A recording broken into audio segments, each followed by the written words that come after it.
There's no guarantees, but I didn't do this for security. That's not how I try to plan out my entire life as far as what will give me the most stability. It's more like what will make me happy.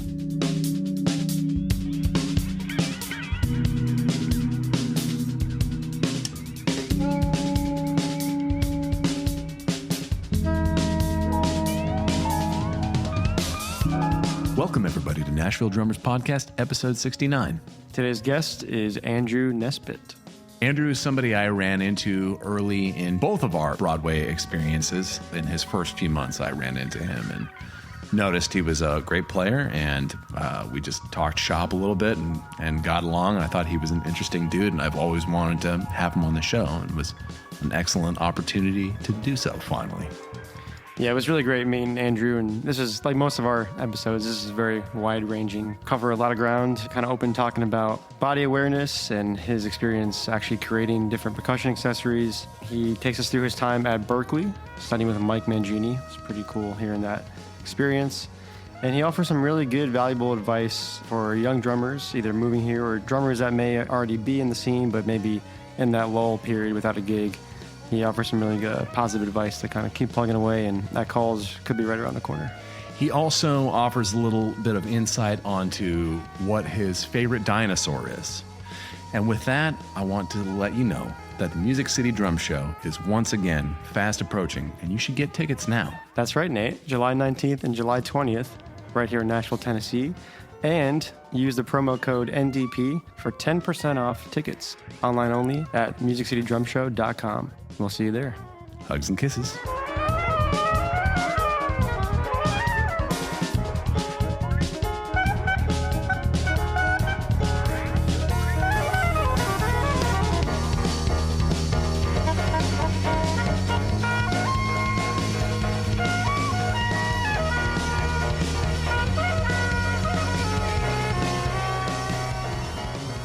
Say what you just said again.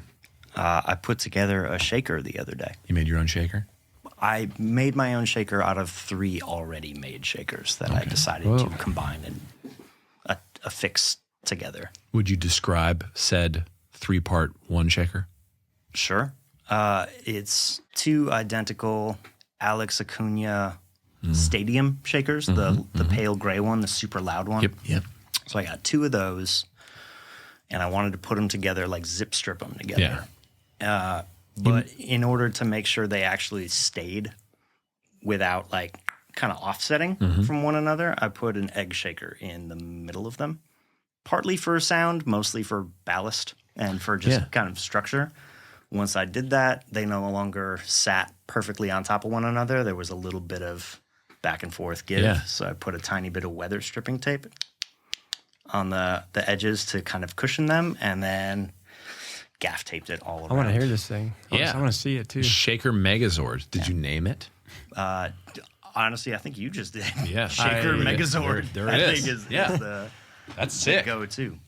How long have you been creating shakers or instruments, or is that? Okay, that a new so I thing? can't go as far as saying like I'm an instrument creator, but Well, we can say that. it does go.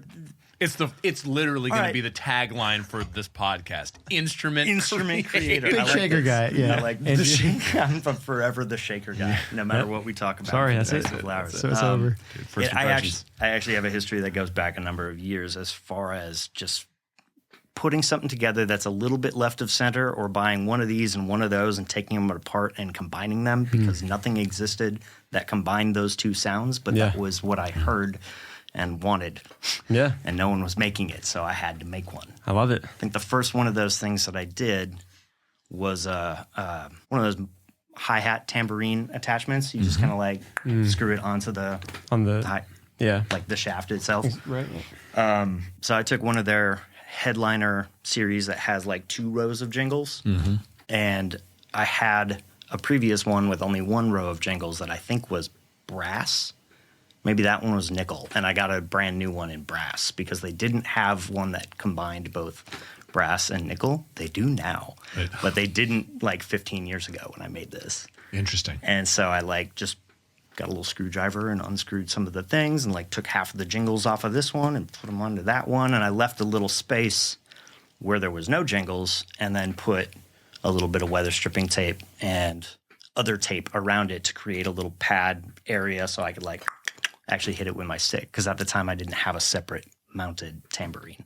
Have you been doing stuff like that since you were young? Did that apply to more than just drums and musical stuff, or is that kind of purely a sound based thing? It's mostly a sound based thing. I wouldn't just kind of create or modify or customize an instrument unless I had a good reason to, and the good reason is usually this isn't giving me the sound I want. And nothing else is either. Maybe there's something I can do to it instead of getting a new thing.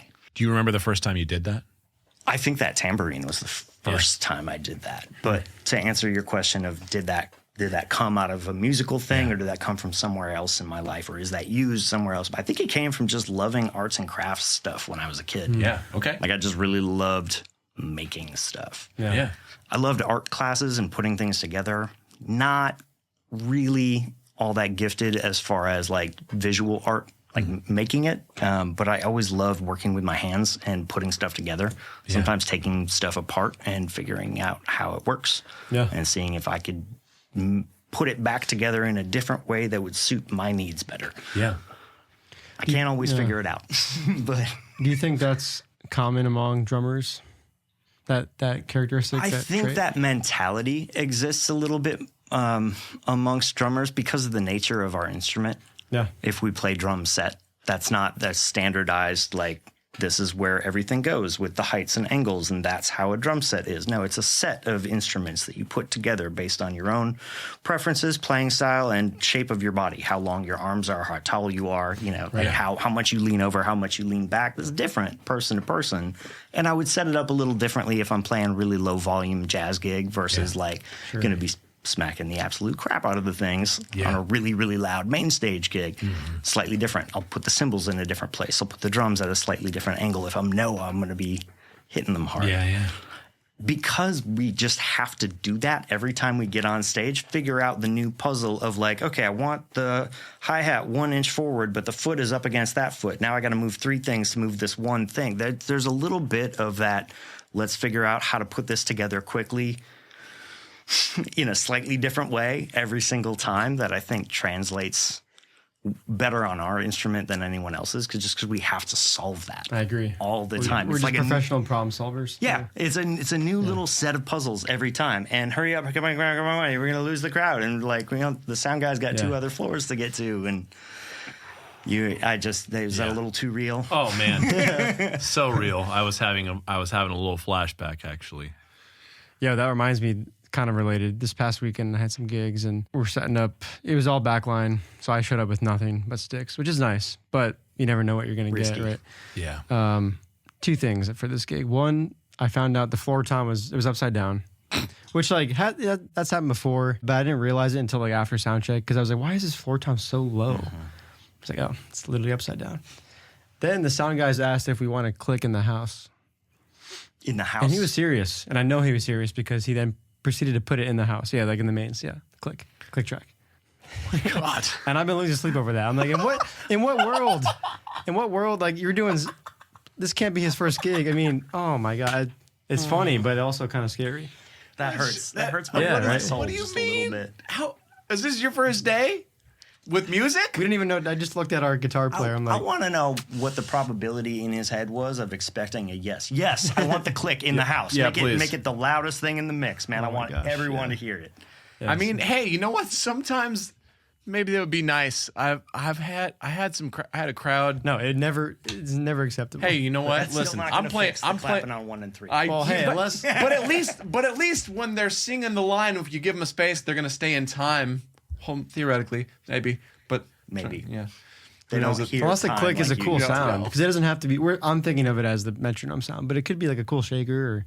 And I love that. Yeah. Actually, if I'm using a click back to the shaker live, brought it back. Well, it doesn't have to be a shaker. I always prefer a sound that sounds something closer to a natural percussion instrument than an electronic sound or just a digital. I feel like I've been using that so much with the Ableton stock one. I feel like I'm just so used to it that it feels weird to change. And there's validity in that too. Yeah. There's comfort if you've gotten used to it. but I always Yeah. feel like I play best if I'm playing along to a clave Sure. or a shaker as opposed to an electronic. Yeah, it's like another percussionist next to you, right? Exactly. Yeah. But can't always get what you want. But you can always have the click not in the house.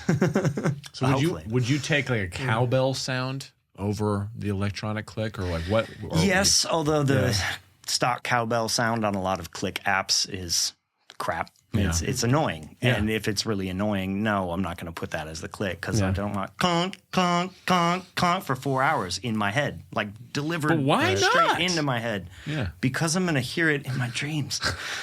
Yeah. Oh my God. Well, so yeah, that's a good point. Like how long the gig is, and Yeah. you need to survive. There's a few bands on Broadway that I've worked with, only a few, that have wanted their show done to a click. And one of them I worked with steady for 6 months. And I let them get specific about what tempos we were playing things at, whether things got bumped up 1 BPM, 2 BPM, whether it was exactly record. I got control over what the click sounded like. And I chose hand claps for most of them. And they were not all weren't that into happy it. about No. it. And like, it sounds like blips and baps. I'm like, shut up. This is what I want. Yeah. And I'm the one that has to have it loudest. Yeah, right. Like, Yeah, I so have it deal all with it. night. You have practice. You could just do this in the middle of a song with your little like fader if Yeah. you're running your own mix. But maybe you shouldn't. Maybe you shouldn't though. Yeah. Just saying. I don't need to be the only one in time. Yeah. Here's an idea. Run that click. Run that click. It's Vocalist. a t-shirt. Run that I'm thing. just saying. Anyway. Now, for a while they had me run the show to a click, doing requests and everything, but no one else had the click in their ears. In That's fact, tough, yeah. 2 or 3 members didn't even have in-ears. So Yeah. talkback wasn't even universal. Yeah. That was chaos. And I was really new to doing that live, which is, wow, that taught me a lot. Yeah. Yeah. It was really hard. It's still a challenge every time I have to do it, but it's good for me. Mm-hmm. And I'm kind of over the hump of it just being like amazingly annoying, where it's just because for a while it was a little machine telling me every single note wrong, wrong, wrong, still wrong. I'm like, only 3 hours and 59 more minutes to go. It was a struggle at first because adrenaline is a very real thing. And I play along to a metronome and a click all the time when I'm practicing at home. Yeah. But your whole vibe of practicing at home and messing up and being like, oh, okay, let's just start the exercise over. That doesn't exist on stage with lights and a sound guy who's like, hey, are you okay? Like, dude, I haven't Start seen- bright side. Yeah. Okay. Right. And I don't then- wait. I don't start it. The guitar player starts it. and- Right. Yeah. And Oh, he's not in time. and a woo girl over here being like, hey, you guys play Morgan Wallen. There's just so much happening Yeah. on stage. You can't really rehearse in that environment. Never heard of her. Yeah. Never heard of her. I love that. That's my standard response. Yeah. I got a band leader that has called every time we finished a Morgan Wallen song in the past couple of weeks. That was Megan Wallen, folks. That's good. Every Megan. time. Good old Megan. So what have you learned? You just said you've kind of Oh It's yeah, taught you some things. It Yeah, taught you- me. It taught me a lot about myself. Yeah. And my tendencies, where I tend to rush, where I tend to pull back. Yep. And those things were just a little bit more glaring when it's happening on stage. Where do you tend to drag? For me, it's choruses. I discovered I pull back. I using the can't remember, beat mirror or whatever, where it's reading your tempo. I was Sure. like, I drag choruses just a couple BPM. I think Beat Mirror. I have that. I haven't used that app. I just a saw whole someone lot, use but- that for the first time. I think it was on Instagram. It's useful. I was like, It's good what data. is that? Yeah, I need that. Yeah, I like how it has that. So cool. It kind of tracks it, Yeah. so you can see like the history of the last 5 minutes in a sort of line, like a graph, instead of that BPM that just gives you the exact BPM speedometer sort of thing. Yeah. Because that doesn't track it. You know, No. it'll just tell you what's happening right now. It doesn't tell you whether you were doing Having 2 that minutes thing, ago. you're like, oh, here's where we started, and watch this chart. Yeah, Like, you need that. It shouldn't Yeah. look like that. It should Yeah. look hopefully like this. Yeah. The best case scenario, but it didn't. I need to do that. It's huge. I tend to drag almost immediately after a fill, like settling back in after a fill, usually as an overcompensation, because I used to have a terrible problem rushing all my fills. I think that's pretty So common. I That's- learned that's to what I was pull gonna back say. after Yeah. one, but then kind of solved one problem, and then that tag sort of stayed. Yeah. And so that's not useful anymore. I got to eradicate that. Yeah. It took me a while to piece together that things I was doing with my posture were affecting my ability to keep time. I was leaning way too far forward, and it was making me rush every time. Yeah. That's putting so a lot interesting, more yeah. pressure on my pedals, like using my noticed pedals to hold my weight and not having my balance and my weight distributed properly. So you're so literally sitting back is one good, better for your posture, better for your body, but then you're not rushing, you're more relaxed, right? Yeah, is the idea. Yeah. And unfortunately, I have to rewrite some knee jerk reactions that I have, because if something is going wrong and I'm falling off the click, I've discovered that I have a tendency to sink further in, and it makes it worse. Because you're like trying to get closer to it. I'm trying to lock in, man. And, and I'm trying, like physically trying and tensing so much harder and trying to pull back, but I'm tensing, so it's actually not. It's either not pulling back or it's pushing me further forward. And I'm like, is the click moving? What's happening? Trying so hard. So it's been a long, frustrating road, and little by little filing these little mental things of like, okay, now I know what I need to work on at home. But it's still hard to rewrite instincts that I've developed. Yeah. Those You know, patterns, Is there something harder? But it might not be. I don't know. I don't know if actually, there is. that's a good question. That's- It's really hard to rewrite instinct. Yeah. And to try to like fix my posture. Even the way I'm sitting right now, I'm hunching my left shoulder like way too far forward, which I can fix, but that's happening because my weight isn't distributed properly and I'm not putting all that much weight on my left side. Yeah. And that's probably been that way for most of my life. And I'm only in the last year or two at a level of body awareness that I've started awareness to is notice key. it Yeah. and started to try to take steps to correct it. But that's not instant. And No, it's not. the hard part about that is, this has been I'm sure, tell me if you disagree. The hard part is you start discovering those things and then you become hyper aware of them and then you fixate on them and then you get in your head about them. And I'm like, okay, how do I get that awareness and then peel back my focus from it and make it subconscious again? Because I'm like, that's the real thing is like, I need to make sure that it's happening correctly while I'm not trying to make it happen. It just needs to be my natural thing. It's the Preach. reprogramming. It's so hard to do that. It's so hard, and you articulated that very well. You really because I do get like fixated and very in my head about it when I'm on stage, and I don't want to be. Yeah. I'd rather just kind of fly. Yeah. You know, Yeah, you just wanna like be let the present. music take me and just I feel like I want to hear this right now, and just kind of go with it. When I do that, something ends up getting screwed up, and I come back to, okay, what's screwed up? Oh, my posture again. Son of a bee sting. Dude, for me, it's Everyone's got their challenges. It's you know, it's upper body motion. I'm like, I need to work on that, like being rooted thing so much, and I'm realizing it has a lot to do with where I'm sitting, like my position on the throne. I'm like, I need to sit further back in this thing. Nate Wood was talking about it. He's like, yeah, if you sit a little further back, he's like, I try to sit where it's easiest to breathe. I was like, Oh, never heard I'd that. never heard that. that's before. a cool way to think I was about like, it. okay. So I just kind of pulled it further back and sat. I'm like, this doesn't feel right. But then I was like, actually, I'm not having to use any core muscle to hold myself up. Yeah. Or very little, whatever, very, extremely minimal. Like, oh, this is what he's talking about. I see what he's on about here. Okay. Yeah, very, very recently, like in the last 2 or 3 months, I've started intentionally sitting a little bit farther away. I haven't quite reached that level where it's like it almost seems effortless to hold myself upright, because I have a weirdly hard time sitting and standing up straight, as I'm realizing more and more about myself through this body awareness thing, where like a lot of problems come from my posture. Yeah. I think I have a twist in my hip. Like I think I'm just slightly crooked. Yeah. Have you gone to see a chiropractor? Chiropractor, no. I should.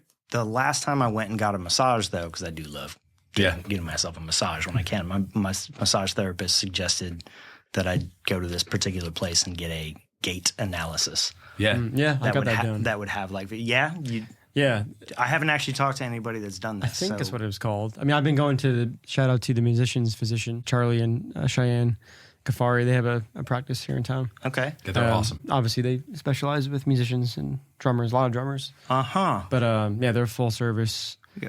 Yeah, I think my first appointment, he printed out it was like, had me stand against a wall, and then he was all measurements and stuff, and you could see like my neck is like, it showed that, where I'm supposed to be, and then where I'm at. I think that was the gate, maybe not, but I'm going to need some of that information before I leave this building. I have an appointment tomorrow, so I'll give you all the information. I need to set up. I'm currently. I keep telling you. I know. I'm dragging my feet. It's my fault. Yeah. I'm in physical pain, and I'm like, I need to go see these guys. I need to have them freaking, twist me around Check you out, adjust me and figure out what the heck is wrong. Yeah. I'm done with this. A few snaps, a few claps. Mm-hmm. It's like an SPD, Yeah. Bonk. You're in there. You'll cry, you'll laugh. Lots of bonks. Chiropractic. Funeral bell. Yeah, seriously. What was it? Fire, smoke alarm sound. Beep. Oh my! Did you see that video? I saw that today. Yeah. That is the most annoying thing I have ever seen. That I loved it. They were doing Freak on a Leash, right? They were doing Freak on a Leash, and he he was about to count the song and he hit the SPD, and it was a fire alarm sound that beat the loud beep. And Will just was that the fire? Shut up, Will. 1, 2, 3. Like, that's the most annoying thing I've ever heard. He used it in the count off too. Yes. 1, 2, 3. He's reaching new heights with this thing. That's truly that's an art form. I feel like somewhat we're responsible because we've given him now a bigger platform. He created his own platform, but now he's emboldened. We're enabling him. Yeah, we're definitely stoking that fire though. Exactly. I'm encouraging that behavior. That's great. Do it. Okay. Make him mad. Yeah, we had him on the show. We're like, bonks. Yeah, keep doing that. Hilarious. Great. Good to see you, Ethan. Bonks for the win, dude. Yeah. Keep it up. Yeah. Hey, drummers, do you need a place to practice on actual drums? Drumbox has locations in Lafayette and Longmont, Colorado, and their newest location is right here in Nashville, Tennessee. You can book sessions online and get the space to yourself. Each Drumbox location is fully equipped with 2 kits, cymbals, hardware, and even sticks are provided. 30-minute, 1-hour, and 2-hour sessions are available at www.drumbox.space. Use the coupon code ANDP25 for 25% off your first session. The coupon code is valid at all 3 locations. Again, that's www.drumbox.space.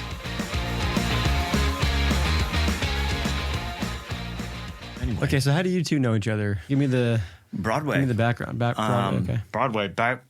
We first met when I was really green to Broadway. That was the first band I had been hired by. Yeah. On Broadway, and it was probably only a month or 2 into playing with them that I ran into you the first time. And here's how it worked. Every Sunday we would do an opening gig. My band would do an opening gig at Tootsie's Roof.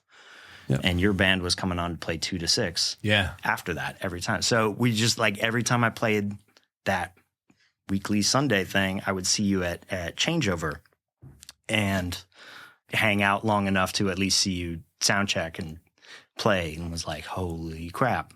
I got some practicing I need to do. Oh, dang. If this is if this is the caliber down here. Yeah, it was intimidating because you're really, really good, dude. Thanks, man. I really appreciate that. And so are you, man. You sound awesome. I appreciate that. Okay, before we go too far down this road, I'm gonna tell you something that I told him right before you pulled up in your car. Now I've been down on Broadway another 3+ years since we first met each other. I have met and seen countless drummers down there. Lots of really talented guys. Every now and then we'll be like, that was a really slick thing that I hadn't thought of. That was really smooth phrasing. That was, that guy's really, really got his molar motion together. I've never been intimidated by any of those players. You're on a totally different level. Dang, dude. All right. I really mean it. That means a lot. As 100% honest, you are the one person I have ever seen down there whose playing intimidates me, where I feel like they're head and shoulders above, as far as what you got to draw from in your trick bag. You have a much deeper trick bag than I do. And that is not something I could say about a whole lot of people. You're going to make him cry. Damn, bro. I hold you and I have a lot of respect for you. Thank you, man. I mean, truly, that means a lot. I put a lot into it, and I hope it comes across. Yeah, it's clear. That is clear that you put a lot into it. Sometimes I'm like, somebody said this to me the other day, and I don't think they meant anything. I don't know what they meant, but they're like, hey, like, oh yeah, well, I know who you are. They said something like, I know about your playing. I was like, but I know this person. I was like, well, we don't really know each other. We don't follow each other. I followed him after that. I was like, I know this guy. And like, I'll find him. And I was like, is it because you hate, you hear bad things? Because I know that I don't play like the rest of the street. And I know that some people are going to be like, that's fucking sick. And I know that other people are going to be like, that's fucking annoying. So you didn't know which way he was meaning. I'm like, totally. I'm like, which one is it? Yeah. Is it cool, or is it are you like let's play it like the record guy? Because I'm not that guy. Or is it an intimidation thing where like he's just intimidated by you, so it could be a negative? I don't know. No. Maybe. Well, at the end of the day, it's probably one of those things. Doesn't matter. You're getting talked about. No press is bad press. Hey, true. Your name is out there. Hey, true, man. Hey, you know what? And you can't make everybody happy all the time. The same thing that one person thinks is freaking annoying is going to be exactly what this guy was looking for. Yeah, true. And he wants to hire you. You can't be everybody's drummer. And you can't be Everybody doing it wants something to please anybody. It shouldn't be. And truly, I don't want to. You want to, but yeah. But I was like, oh, I was curious. I was like, well, what did that mean? It just was a moment of curiosity for me. But anyway, I don't want to go on about that. I really, really appreciate you saying that, man. It means a lot. It's true. Yeah, I hadn't really gotten a good opportunity to say that to you, but you don't intimidate me as a human being. Well, I like sitting down and talking to you. I'm not scared to text you. Yeah. Or Yeah, so anything. that's what he said to me earlier. He's like, he's a scary player, not really a scary human. Yeah. I said, well, both can be true. After this podcast, you might change. Yeah, you if might I didn't change that know thought. you, like picture of you with a mean face would be very like Northman sort of. Yeah, totally. With the He's a hair and the Nordic, beard, yeah. you could Yeah. probably put on a scary. But I know you as a teddy bear. You have a kind of Norse warrior beard thing Totally. going on. Yeah. Well, honestly, the thing is, if picking your head clean wasn't a thing that you had to do every day once you start doing it, I would already have done that. I just am too lazy with my own appearance. I'm like, I don't have time to pick my head. But I would love to do bald, like just straight bald and rock the beard. I feel like that would be sick. But I just don't want to spend 15 minutes out of every day doing this to my head. Do you have any idea if male pattern baldness runs in your family? Oh, I'm for sure going bald. Like, check this. This Then is just wait a while because it'll be easy later. that's true. There's when there's You know less. what I mean? You You're know gonna what? have you're gonna have a lot less surface area to cover. Nature's gonna take care of part of that for you. Just rock the long hair while you got the long hair. That's a good point. You got plenty of time to be bald when your hair naturally starts falling out. And that's great. You know what? That's a very optimistic approach. I like that. There we go. Love it. Give me 2 years, everybody. I'll be totally bald. And before I won't cut anything. I'm just going to let it happen. I'm going to keep this long. It's going to be awesome. Well, now that you put that out there to the universe, I'm starting the clock. 2 years. That's what you got. Anyway. Andrew, where are you from? I'm from old Wisconsin. I just wanted to put the word old in there one more time. Good. I'm from Wisconsin in a little town called Sturgeon Bay, Okay. about 40 miles away from Green Bay. Nice. So grew up as here's the alphabet and then here's the Green Bay Packers. And that's kind of go Pack. That's it. Interesting. Okay. Yeah. I don't really, Are you you're not into the whole... I don't really follow sports Sure. anymore, more than just a passing fancy. If there's a game on while I'm playing and the gig is boring, I might watch the game for a little bit. I love those but I don't moments, really have any emotional stake in what's going to happen. Yeah. I kind of just like seeing a good game. Yeah. That means you're emotionally mature, because I feel like people who are upset when their team loses, it just wrecks their day. I'm like, What's wrong with you? It's a game. That they didn't participate in. Right. Why are You letting- didn't. You weren't in it. You didn't do anything. Why are you letting other people's accomplishments like make or break your day? That doesn't make any sense. And on the flip side of that, I have a friend who's from Las Vegas and she loves hockey. So when her hockey team is doing well, she loves to boast. She's like, "We killed you guys last time." And I'm like, "How many goals did you score?" What? Tell me exactly what part you played in I didn't this. see you out there. though. What is that? Yeah. Like, but I think sports themselves are awesome. They're like, what football is like warfare. Yeah, and the competitive nature of sports alone is just... It's so cool. Yeah. They're so cool. I don't either get the whole being like, if your team loses, you're upset, nor do I understand it the other way around. Like when people are like making fun of sports. Oh, you're watching the newest sports ball event? I'm like, grow up. Sports are cool. I don't pay attention to them, but they're cool.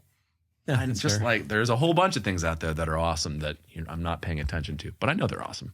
I feel like there's way too much money tied up in sports. Oh, that might be true. Yeah. They're cool. I don't want them to go away. Yeah. You know, I don't have the same love for football and basketball that a lot of people do, but I definitely don't have any hatred for it. Yeah. I just don't understand how that guy needs to get paid $17 million a year for the next like that. I'm impressed. Yeah. He's pushed himself. Obviously, he's like in peak physical condition. He can do all sorts of things that I can't, and all sorts of other people can't. That's just a lot of money. That's a lot. It's a lot of money. But he's got a lot of eyeballs. You know, dang! If you can get that many eyeballs, you got. I only got 5 or 6. Oh, never mind. Give us your brief background growing up in Green Bay. Now that we know that sports wasn't So the I focus. didn't. When did drums kind of come into play for you? Oh my God, that stretches farther back than my memory does. Okay, wow.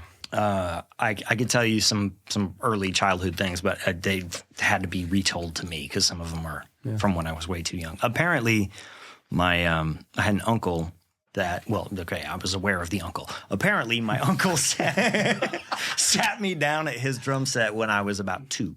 Mm-hmm. I don't have any other musicians in my immediate family. My grandmother played piano, and her sister was actually a brilliant concert pianist, but that was my grandmother's sister. I didn't grow up spending a lot of time around here. No one else in my family is a musician except for this one uncle who always lived either somewhere across the state or eventually several states away. I saw him like every 3 Christmases. Yeah. Pretty distant with this uncle, but he was a drummer. He sat me down in his drum kit and took out the snare drum and lowered the seat and just had me play on the pedals when I was 2. And I was able to keep it steady. Yeah. And my uncle was kind of freaking out, and my dad was like, "Well, what should I do?" And he's like, "Buy the kid a drum set."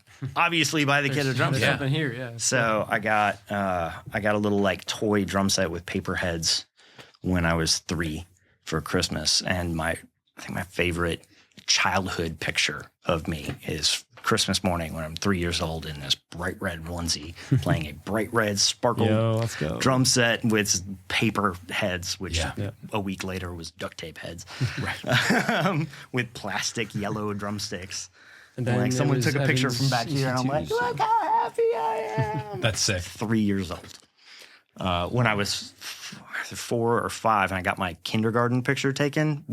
Came from a real small town, and they actually came to your house for kindergarten and would take a picture of you after the interview. Oh, that's cool. Yeah, that's really cool. Yeah, it was a private school, but just a parochial school, not like a fancy, expensive private school. We didn't have any of those anywhere near me. But I demanded that my school picture be taken behind my drum set. So my kindergarten picture is me behind my drums. You had your priorities straight. I had my priorities straight. Were you the only drummer in your class? Or? Yeah. That picture? Yeah.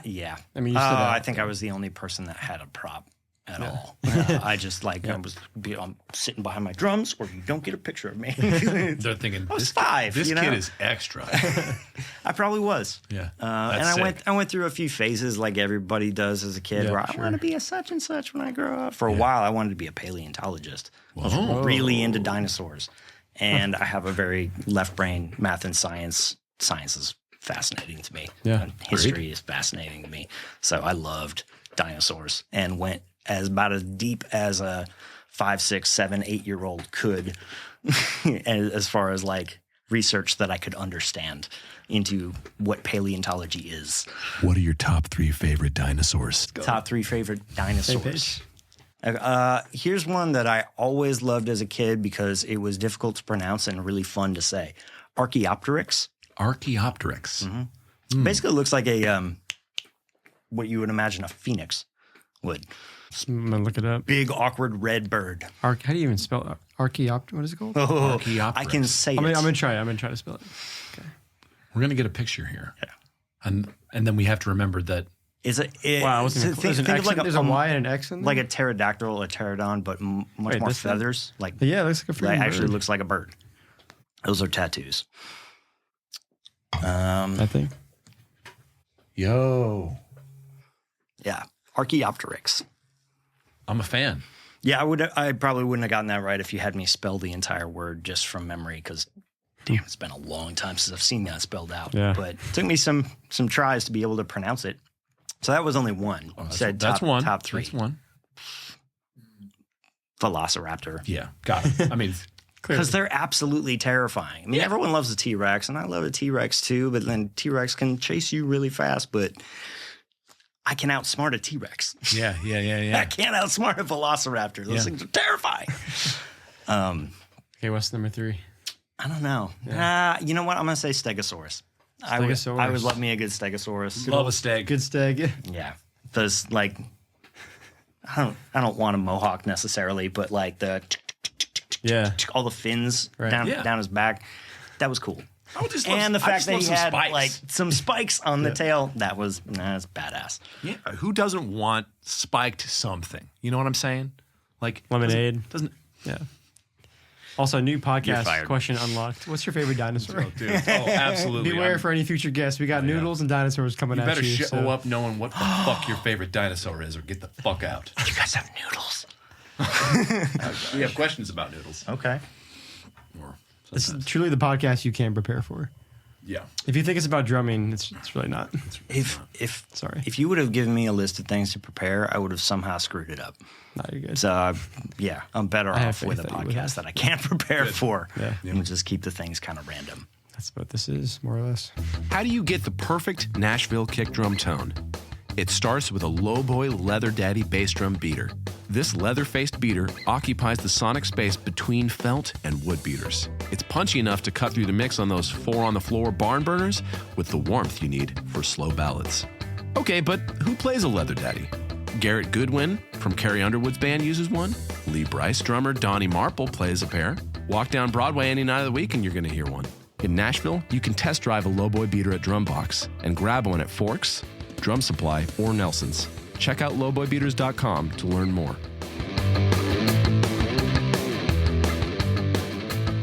Okay. Anyway, where were we? Dinosaurs? All right. So we're at dinosaurs. You got the You school wanted to be a picture taken. paleontologist, but you're a 5-year-old. You're the only 5-year-old in kindergarten going in with a prop, let alone a drum set. And It's a great summary. at what point do you go, yeah, this is what I want to do for a career. This is what I want to do seriously. Or is that just kind of like day one? I mean, that was kind of always there, but I Yeah. wasn't really thinking too seriously about what I'm going to do for money Yeah. when I was a child. Yeah. It just, and people kept cautioning me against it. Well, that's really good that you love music, but like you might not want to do that as a profession. Yada, yada, yada. And they- over and over and over. they sure love to do over that. and over That's and over. everybody. And I know I'm not the only person at this table that's heard that. Yeah. Because they want the best for you, and this is a very non-traditional lifestyle. Yes. With very few guarantees, no job protections, no sick days, PTO. It's just it's different. And the way Very the way you build a career in it is often very nebulous. It's the things that you do. You're like, well, if I do this, it connects me to this and this. It exposes me to this and this, and I learn this skill set or sharpen this skill set, and that moves me in this direction. Like, yeah, but at what point does that put a dollar in my pocket. Like, well, I don't know, but It but I doesn't. know that it can. It'll Right, better yeah, your exactly. chances. Yes. That's as positive as you can get with it. This Right. will better your chances that magical thing will happen when you're in the right place at the right time. But that's kind of what it takes to be successful. Yeah. Not to be really, really good. There's plenty of people that have been really, really good and just missed the boat somehow, or the boat missed them. Yes. It's not fair, you know? But like someone with a little bit less talent, a little bit less drive had more successful friends. And boom, they got the gig. It happens all the time. So much, yeah. There's no guarantees. But I didn't do this for security. Yeah. Who needs stability? Dude, that's a great quote. I love it. Don't tell a wife you said that. No, actually, I do need some stability, but that's not how I like try to plan out my entire life as far as what will give me the most stability. It's more like what will make me happy. Yeah, and a lot of times I feel like in our career path, it's like the opposite. The instability is what will lead you to more successes, and maybe stability because of that. You know, Risk. Yeah. Yeah, like if you're juggling 5 different gigs and you're doing Broadway, then you're going to tour, then you do a session here, that's not stable. But all those things are probably the right things you should be doing. It's going to lead to maybe this new plateau or It could not be plateau, a new totally peak. random one of those. Like if you had, 5 bands that you were playing in, plus a studio session you did that week, maybe one person sitting in the audience at one of those shows that you played with one of those bands ends up getting your number from somebody and calling you 4 months later for a gig. Hey, I saw you play. You know what I mean? 100%. You never know. You really don't. It's very random. Yeah. And which can be a blessing and a curse.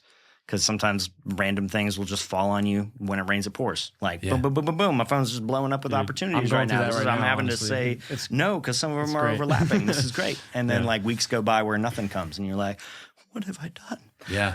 What did I do to piss these people off?" Yeah. You start second guessing. Well, here's an interesting one for you. I have a friend.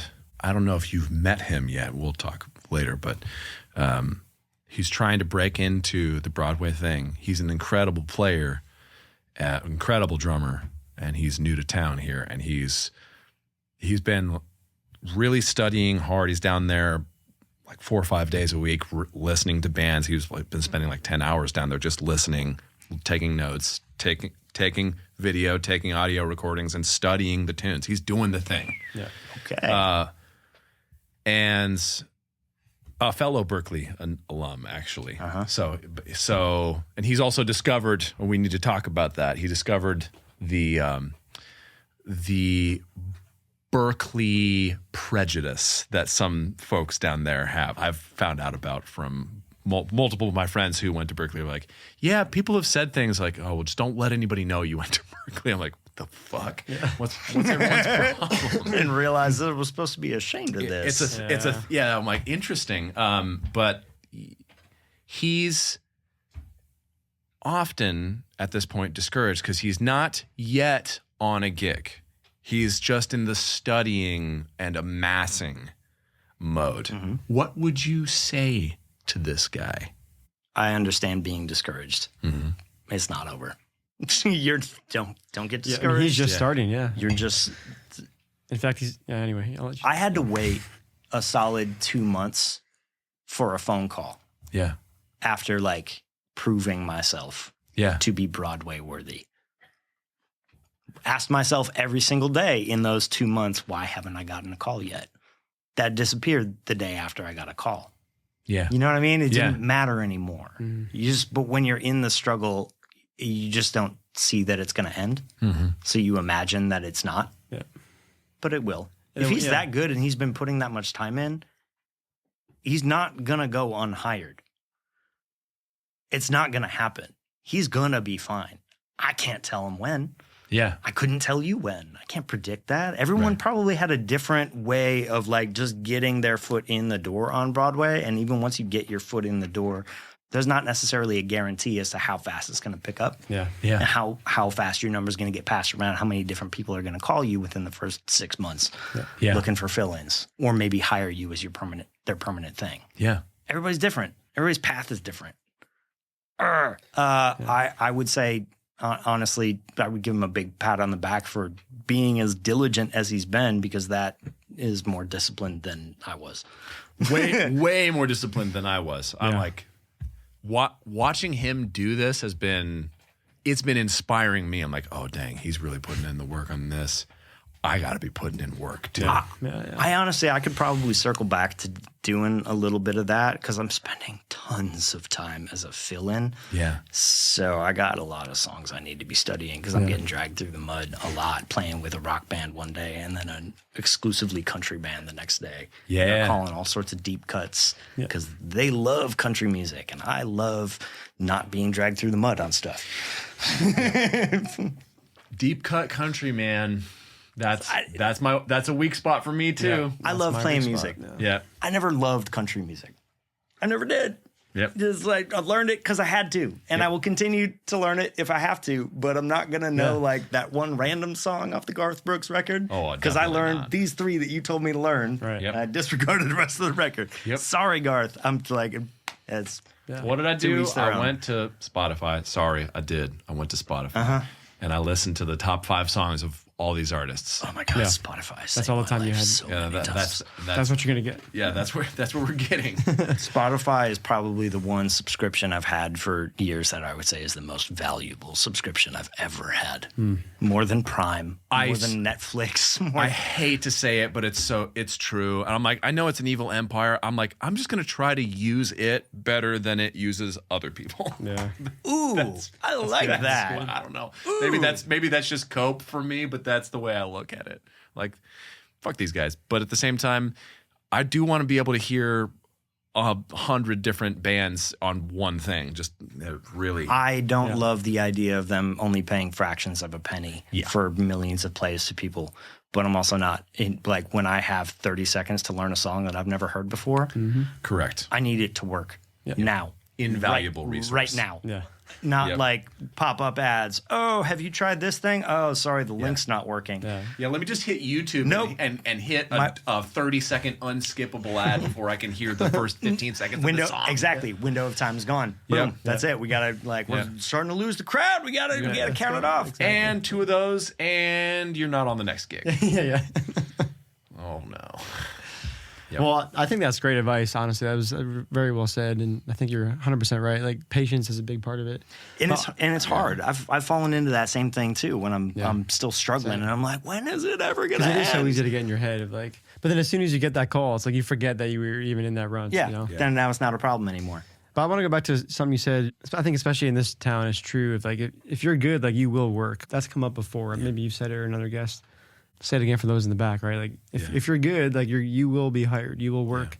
Yeah. Again, good, assuming that also means you're a good person, right? Good hang, not just chops or a good drummer, which doesn't always mean chops, right? Usually does not. Yeah. But I think that's chops, very encouraging. Musicality, being able to listen, and just being a person that other people want to be in the same room with, right? Exactly. Which is so simple and basic, but we forget about it sometimes because we just get caught up in the craft of what we're doing. But like, they're not going to call you for a tour if they don't want to get trapped on a bus with you for 2 months. Like, if they don't want to hang out with you, they're not going to call you. It doesn't matter. If having a 15-minute conversation with you is taxing, they're not getting in a van with you.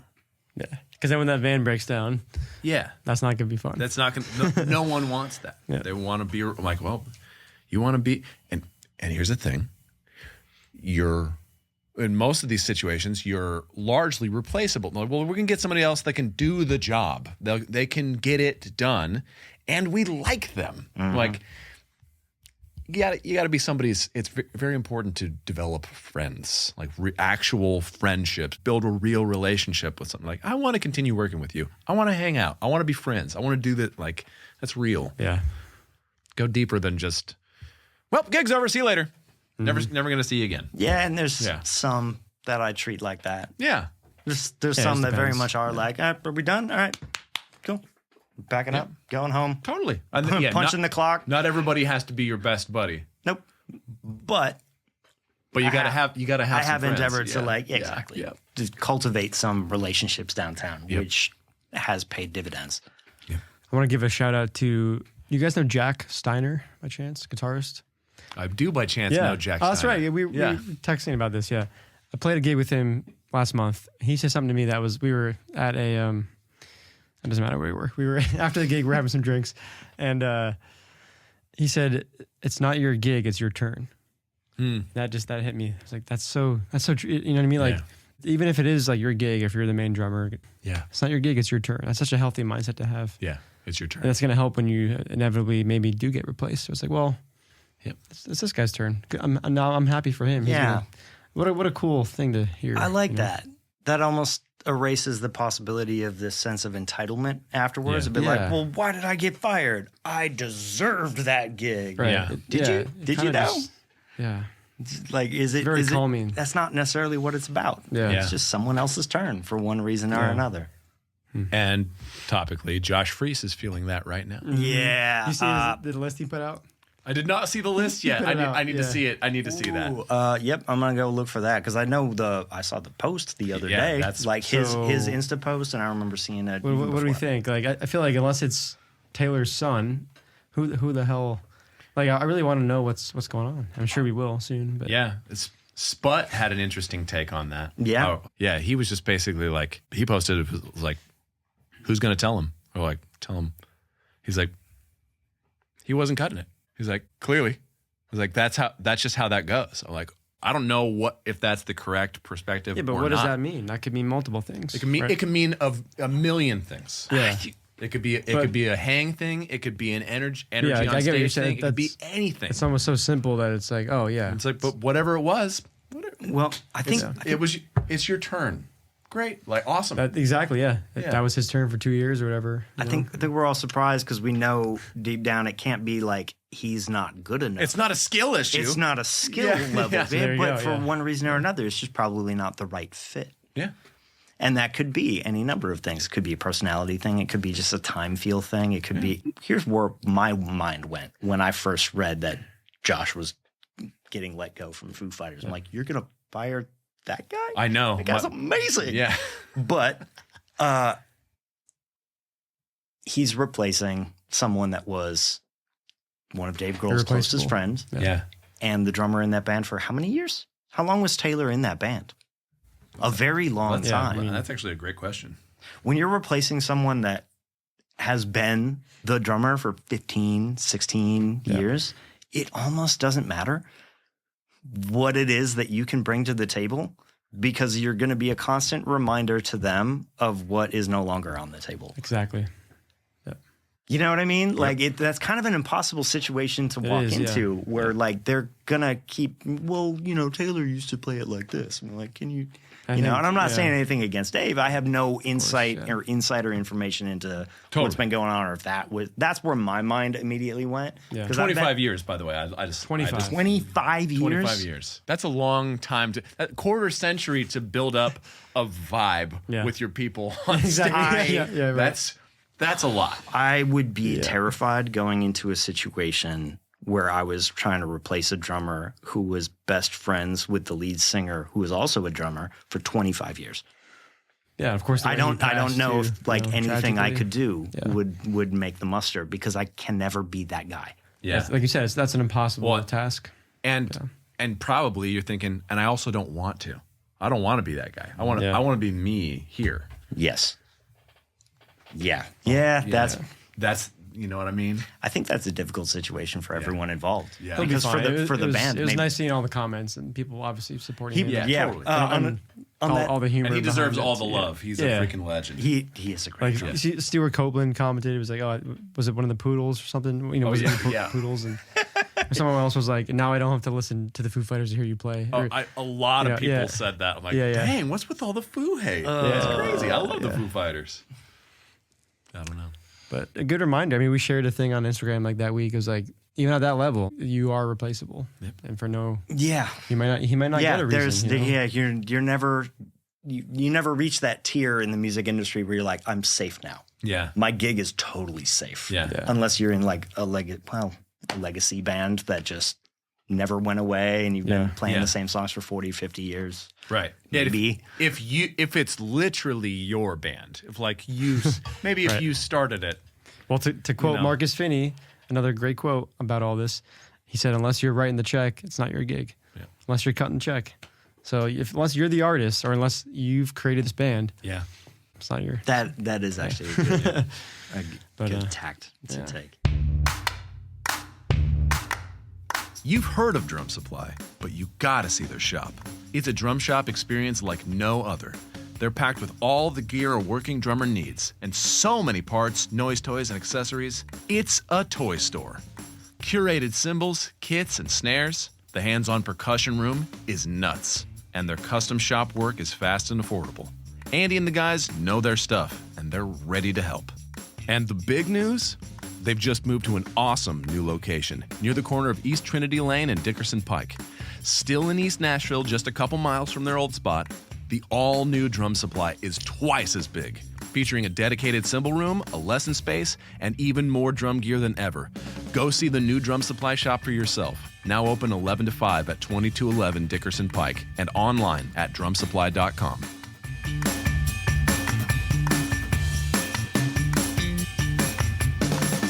Let's go back a little bit. I'd love to hear about your decision to go to school for music and what that was like for you, and then eventually the journey here. Yeah, that was not without resistance, because my parents were very supportive in, making sure I could have opportunities to do the extracurriculars I wanted to do and discover myself when I was young. But as I got more and more serious about music, wanted to go to school as a music major, they're like, really? Really though? Are you going to be a band director? No, I'm going to be a drummer. How? I don't know, but I'm going to do it, man. So that did not come without resistance. And originally, when I went into college, I kind of chose a major that was meant as a bit of a compromise to my parents. I went to a state school in Wisconsin for 2 years. They were the only one in the state program that had a recording studio and a whole track for being a recording technology major, learning how to be an engineer and run a studio. And so I started in on that, and it took me maybe 2 months. I don't think the first semester was even done before I'm like, nope, this is going to drive me nuts. I just want to play. Yeah. This is not actually what I want. I find this interesting, but the more time I spend doing this is less time actually behind an instrument. I don't want to get trapped in a control room. Yeah. I don't want to spend the next year and a half learning how to over, under cables. Yeah. I know it's important, but you spend a lot of time in a studio. That's how that first year goes. Yeah. You go get me coffee. You go wrap this cable. Oh. Wrap the cable again. Do it better. I know that stuff's important, but I want to learn how to play my instrument better. Yeah. That's what I'm That's what I'm good at. Wasn't doing it for you. It wasn't doing it for me. Yeah. So almost right away transitioned into just more performance-based musical education. But there was no drum set faculty at my school. We had a very classical orchestral music program. We had a really good jazz band too.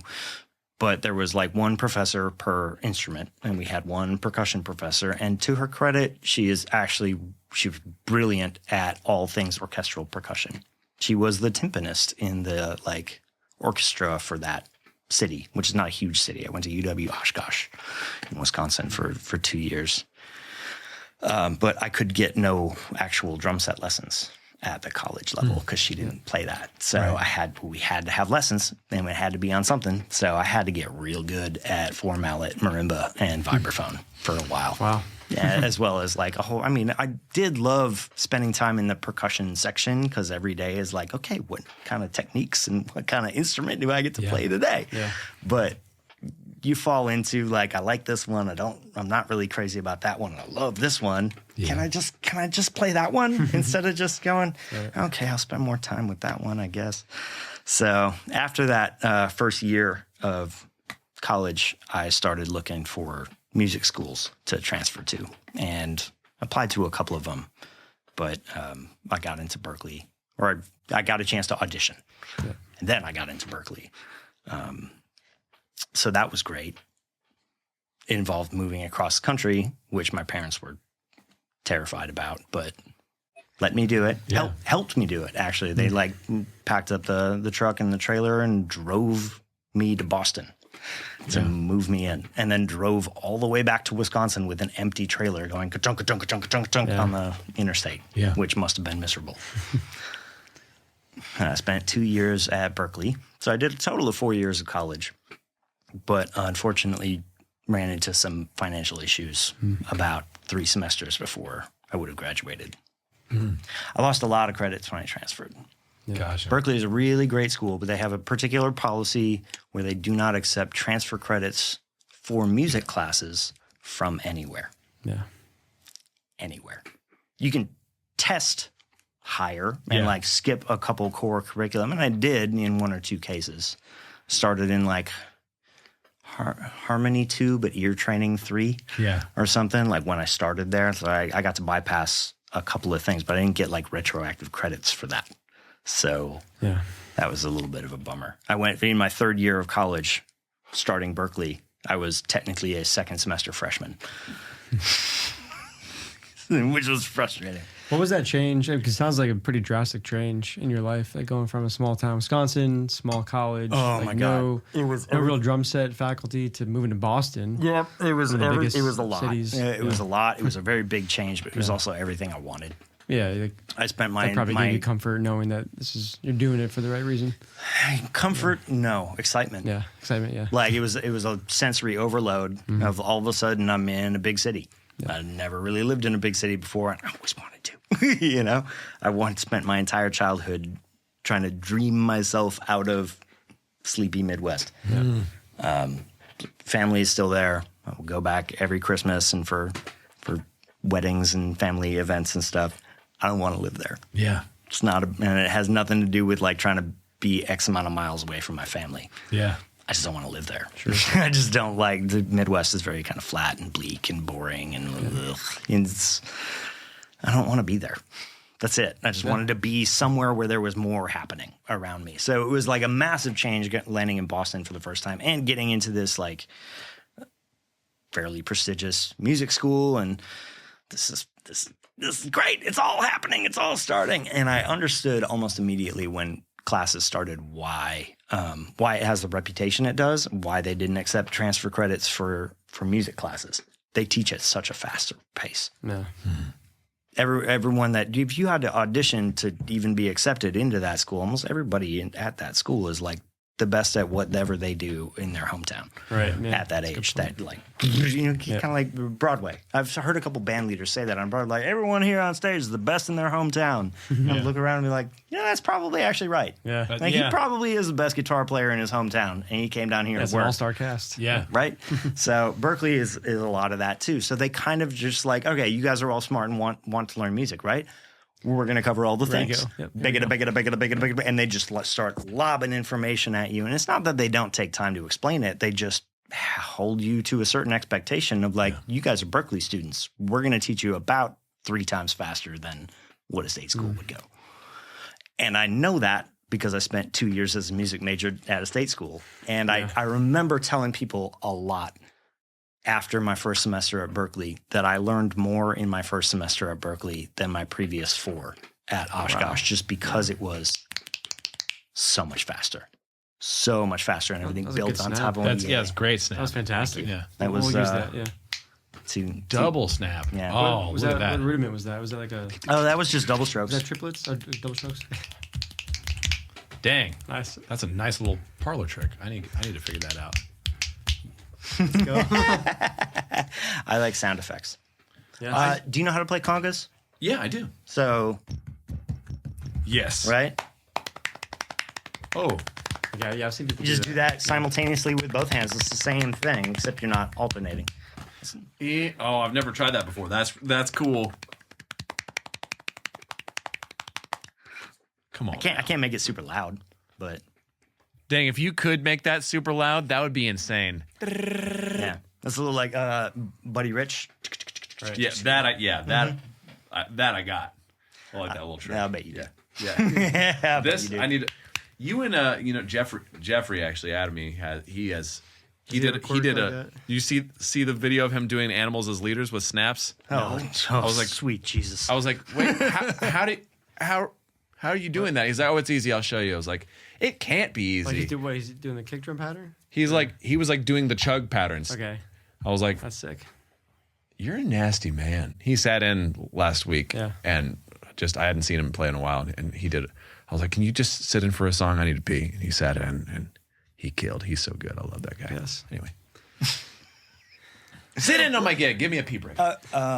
You mentioned animals as leaders. Yeah. Actually, you mentioned animals as leaders. Or Somebody doing snaps with, which would be, wow, that would be a lot of snaps. Yeah. Going all over the place. While I was at Berklee, Matt Garska was in a number of labs. I was going to at the same time that I haven't really stayed in touch with him. Yeah. I'm not going to say we're friends. I haven't seen the dude since school. Yeah. Every couple of years, I had seen a few things pop up. Even just right after school, I saw him give some sort of clinic talking about and demonstrating metric modulation, and he was on it. It was good. Is that a PC clinic? I don't know where it took place, but it looked like a church. It was before the hair got long, and he kind of jacked himself up a little bit. He was still like, because when we were going to school together, he was a little. Yeah.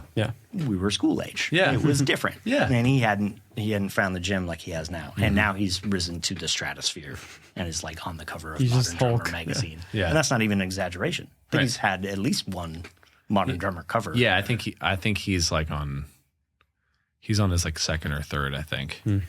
I could be wrong, but because I remember there was Little Matt and anyway, yes. Yeah, I haven't been in the same room with him in a long time, but I know he's not Little Matt anymore. No. And he's gone way beyond what we were learning in school. But just like any school, even Berklee has like a curriculum. Yeah. It just looks different. So there's Drum Lab 1, Drum Lab 2, Drum Lab 3, Drum Lab 4, and you have to do them sequentially. And certain elective ones. And we had probably 5 or 6 labs that we would be in together. Small, 10, 12 students at one time, small classes. We just came in the same year. So we were doing the drum track around the same time. Yeah. We knew each other. Yeah. We weren't super, super close. What was most valuable for you in going to that school? What was the best thing that you got out of that? Was it a particular knowledge, something that you understood, or was it the networking? Like, what would you say was the most valuable thing for you? That is a really good way to phrase that question. What was the most valuable thing for me? I got a lot of information at that school, and although I learned a lot of really useful information in all my classes, it was really two specific teachers that I had. One of them just as a private teacher, and one of them that I was fortunate enough to have 2 classes with that kind of retrained how to think a little bit. Who were they? And in totally different ways. One of them is a name you will know very well. I did not study with him privately. There was a very long waiting list while I was at school to take him as a private teacher. Mike Mangini. I was assuming Mike. Was a teacher at Berklee while I was there. This was, I think, after I left. Like the year after I left was when Portnoy stepped away from Dream Theater, and that's when the auditions happened, and then Mangini got the gig. So it was like 2 or 3 years before he got the gig with Dream Theater that it was his turn. Yeah, that's when it was his turn. Yeah. Until it wasn't his turn anymore. And he was actually really gracious about it when that happened, which was really surprising. God, that must have been a hard post to write, but that's really cool to see someone with that emotional maturity being like, this was a really great thing, and I was on top of the world, and now it's OG's turn to step back into the limelight that he helped create. Yep. Understandable. Yeah. Yep. Understandable. Yep. I'm not going to hold any ill will towards it. They're both monsters. Yeah. So I was able to take 2 classes with Mike. One of them was Drum Lab 3, which was focused on Afro-Cuban and Brazilian styles, which is not what you'd think of as Mike Mangini's specialty, but he's an incredibly intelligent dude. So he could teach the shit out of that. Yeah. He was really good at it. And then I also took a double bass lab with him that should have just been called foot technique. Yeah. Rather than double bass, because he had some specific ideas, but right away it was like, you could use this all on double bass pedals or 2 separate bass drums, or just get really good at your hi-hat technique. It doesn't matter what you're using with your feet. This is going to train you how to like use your body to use your feet better. Yeah. What you do with it after that is up to you. Yeah. A lot of people will just think of it as like, or doing doubles, the shotgun, machine gun, double bass. Is that where you got? That's the class where you said he had you play a paradiddle for an hour with your feet, super slow. 2 hours. 2 hours. That was 2 hours straight. Yeah. This wasn't like a thing that we were supposed to do weekly or anything, but it was like, okay, just to get this. He was trying to teach us a swivel technique for doing multiple strokes with one foot. So not like sliding up, not a heel toe sort of technique. You can use it simply for doubles, like or use that to get like a couple of notes. Mm-hmm. Usually the last ones will be a little bit stronger than they would have been if you just did them all kind of straight without moving your heel. So to get the feel for being able to like move your heel in and out, our assignment for like the first week after double bass lab was to do a paradiddle excruciatingly slow. Like set the metronome at 40, 45, no higher than 50. Yeah. And do. Oh. With your feet for 2 hours, no breaks. That's the point. Get you some snacks, take a bathroom break, make sure you're well rested, because once you start, don't stop. Put on a movie if you want. Yeah. And for the love of God, do something with your hands. Yeah. Yeah. Something. Not something so complicated that it messes up the paradiddle with your feet. That's really interesting. After you did that, did you feel a permanent change? Was that like a thing that yes. did that lock the technique in? Yes, for the right half of my body. My posture has been all over the place, and my weight distribution is not really correct with my left. So gains don't stay the same on my left side as they do on my right. But that did permanently change how I play my kick pedal. Yeah. Just a little bit. Not drastically, but from that point. Not drastically, but permanently. Not drastically, but permanently. And So from that point forward, I've been doing, like, when I'll do a double, it's now instinct for me to, like, turn my heel in for the first one so that it straightens back out for the second one. I mean, that kind of sounds like molar technique for your hands, but for your For your feet. Getting 2 strokes yeah. out of- Yeah, using some, like, lateral motion to create, in a sense, it very much is. And his whole angle for that was, like, I know you guys are Berklee kids. You've been playing a while, probably. You've spent some time with double bass. You're going to be tempted to just get in the practice room and go and just do it really fast. Yeah. That's going to miss the point. This is the kick like out or kick in, whichever way you're doing it, is unfamiliar. You need to like really drill that into your muscle memory to create the memory. Because it's not a memory yet. Right now, it's just a new thing that you're thinking about. We need to get it into the automatic level where you're not thinking about it anymore. So it was just lots of reps, excruciatingly slow, so that you had to like focus on balance. It couldn't be automatic. Yeah. Because if you're trying to play quarter notes at like 45, dude, you can't just get into a flow with it. Yeah. You know what I mean? Like every note is a decision. Exactly. Yeah. This, That's so cool. I've been, the guy teaching me currently has me practicing excruciatingly slow. We're talking, like 20 to 40 BPM. And It's even worse. And the thing that I've noticed about it is it gives you time to think about all the minutia, every tiny piece of your movement. You're like, I can really think about this. I can really think about the dynamics, and I can get it perfect. And I've noticed that whenever I bite the bullet and do I haven't done 2 hours straight on one thing in maybe. That's trickier for your mind than it is for your muscles. Yes, it's really hard. It's hard to make yourself want to do that. But the interesting thing to me is you're telling me doing that one time permanently affected at least how your right foot approaches the kick drum. Yeah. So what does that say if we can squirrel away a couple of hours straight, just my buddy calls it killing rats. Did you ever play RuneScape? I remember that game. Remember RuneScape? I never really played it. He's like, even if you're a high level character, you can still level up by killing rats. You just have to kill enough rats. Sometimes you got to kill a lot. I haven't of played rats. that game, but I've played enough games like it to understand exactly what that. But it's just like sometimes you just have to grind. Sometimes it's just like it. You're not even going to feel it changing. You're like, why am I even doing this? Is it? And there's a voice in my head that's like, you could be doing something much more productive. There are all these other things you can do. You do blah, blah, blah. This long list of things that you got to do. And you want to spend 2 hours doing that right now? Yes. Yes. Because magic happens. Yeah. Yeah, Really, magic happens. and it really can. Something like a brand new motion, especially like a big motion or a way to use your leg that's different from how you were using it before. Yeah.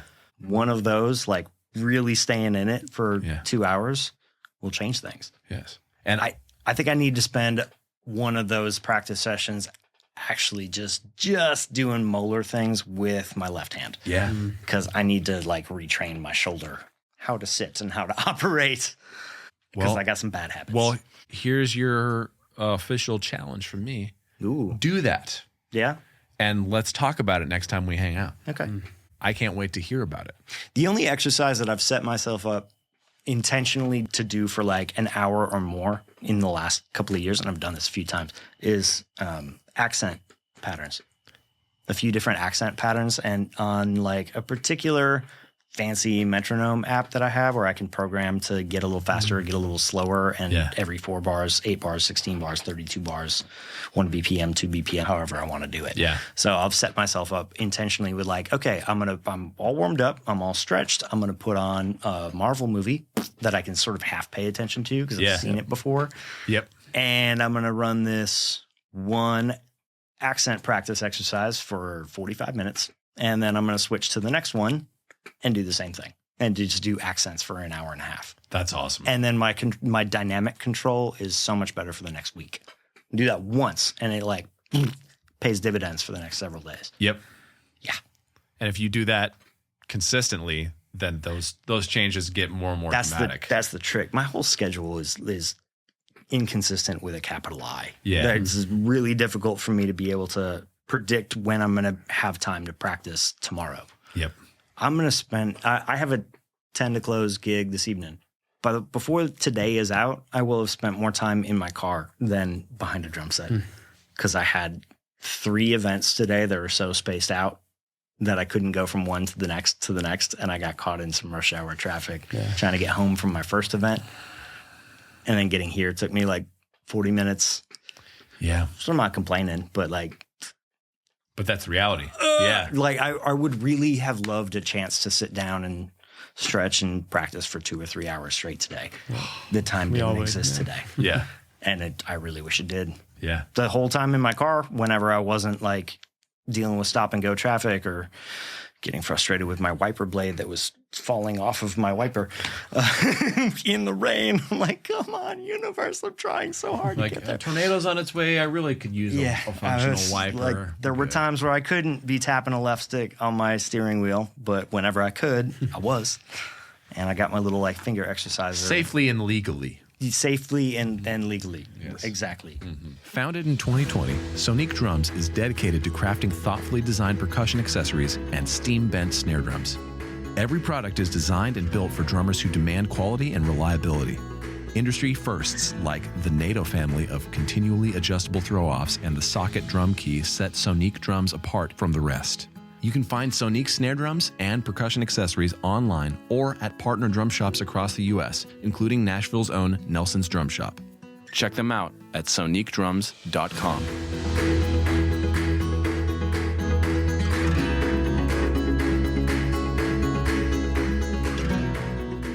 Okay, good transition. So why you never lived in LA? So you went from Berklee right to Nashville? Actually, to New York City. New York City, okay. So I did Boston for about 6 years. Yeah. I did New York City for about 6 years. And then I've been in Nashville for longer. This place wins, actually. So I was on like a move somewhere, live there for about 6 years, move somewhere else. I've been here for over 7 now. Yeah. Although COVID was in there, so maybe that 2 years don't count. I don't know. So why Time was different. Why Nashville? It was different. Originally for a woman, so that didn't work at all, obviously. But I stayed for the music, and that's been working out better. So yeah, the original impetus of coming to town was partially I was done with New York. Yeah. It was great. I don't regret having moved there, and I enjoyed some of my time there, but it was also, I went there broke, and I stayed broke the whole time, and I was working 80 hours a week sometimes and playing like, most of the time it was more like 50 or 60. Were you doing like some clubs? weeks Were you doing Broadway, New York? It was a lot, not Broadway, but it was a lot of dingy rock clubs, either in Brooklyn, sometimes in Queens, which was a bitch to get to. A lot of Lower East Side of Manhattan. Spent a lot of time in the Lower East Side of Manhattan. A few places that are still there and a few that aren't anymore, which make me sad. Unfortunately, I still have a few friends in New York, and every now and then I'll talk to them. They'd be like, yo, this place that we played hundreds of gigs together closed. And I'm like, I hate that. I hate seeing that. Yeah. I hate to see the history of that disappear. yeah. So that's a hard time. I never had any like high profile things pay me a lot of money in New York, which is part of the problem. I was in several original bands, made some really good friends, made some music and a few records that I'm really proud of. It just didn't pan out. I even went through the whole process of like kind of helped start a band, got some more members together, replaced a member, got a small record deal, like with an indie label, got a chance to go in and like record a record or two, but financially that didn't actually pan out the way that all of that sounds. Yeah. But it doesn't always. Right. Don't regret the experiences. Still got a chance to record in a really nice studio in New York City. Do you know the band Nerve? Yeah. JoJo. Okay, with JoJo? Yeah. Right. So JoJo's bass player, Jonathan Davis, engineered that for us. Who also famously sings in a band called Korn. No. Different John Davis. So you moved to Nashville. So You're on Broadway. What's the city been like for you? What's kind of the give us your vibe, your thoughts on the change that you've definitely seen here, just living here. Kind of what are your thoughts on Nashville? So I'm a tiny bit older than I look. And I've been to a few different cities. I've tried a few different things. This is the only place that I've actually been able to introduce myself as a professional musician without a sort of asterisk next to it. Yeah. Like, but to pay my bills, I do X, Y, and Z. Yeah. Was always the asterisk. Yep. This is the only place I've ever, so I've been here I've been on Broadway 3.5 years now. Because I got my first call right after New Year's in 2022. And then I very quickly was able to quit part-time jobs that were keeping me afloat at the time. And I haven't had to go back to it, which is a blessing. Yeah. Yeah. And it's not always like necessarily a smooth road. There's been slow season is definitely a real thing. I've had like really good months and really good weeks and really bad months and really bad weeks, but things tend to even out. Yep. At the end of the day. And honestly, I'm coming out of a little bit of a slump right now as far as like just getting enough gigs and being able to financially make it. It was a really hard, slow season. I had some curveballs hit me before then. But trying to keep that positive mentality that we were talking about earlier in a very general way. Like, not getting the calls right now. Keep working on your craft. If you're really good, you will get the work. Yeah. Mm. It won't just automatically happen by itself. Right. But it will happen. We interviewed Matt Nolan a few episodes ago with Lainey Wilson, and we were talking about that like before he got the Lainey gig when things were really pretty slow for him, pretty dry, and the outlook was pretty bleak as he said it. He's like, use that time to hone in your craft, practice, like go all in on what you can control. Like you don't have a gig tonight or this week or this month. There you go. I'm gonna shed. I'm gonna get really good. So when the phone does ring, you're that much better. Yeah. And shed the stuff that you would want to use on a gig. Like this is the skill set that I actually want to have. I want to have this thing. Think about that thing and shed that. Do it on purpose. Shed some whiskey glasses. Yeah. You know what? I love Megan Wallen. Never heard of her. That's what we call a callback in the industry here. Zing! What's going on, drummers? If you're looking to learn how to record drums from home or how to run backing tracks during a live show, because you know it's going to give you more opportunity in the music scene, we made Groove MPL just for you. So Groove MPL is a website where you can find a library of classes that are taught by the best of the best. So we've had Tim Buell, we've had Kip Allen, who you can hear on songs by Keith Urban, we've had Daniel Sauls, who plays for Lauren Daigle, and all sorts of other fantastic musicians. So my name is Taylor Freese, and when I moved here to Nashville, I saw the people that were becoming successful as drummers here, and they were the ones that really understood these other topics aside from just how to play drums, which is great, but as you try to grow in the scene, you realize you have to learn so much more to get these other opportunities.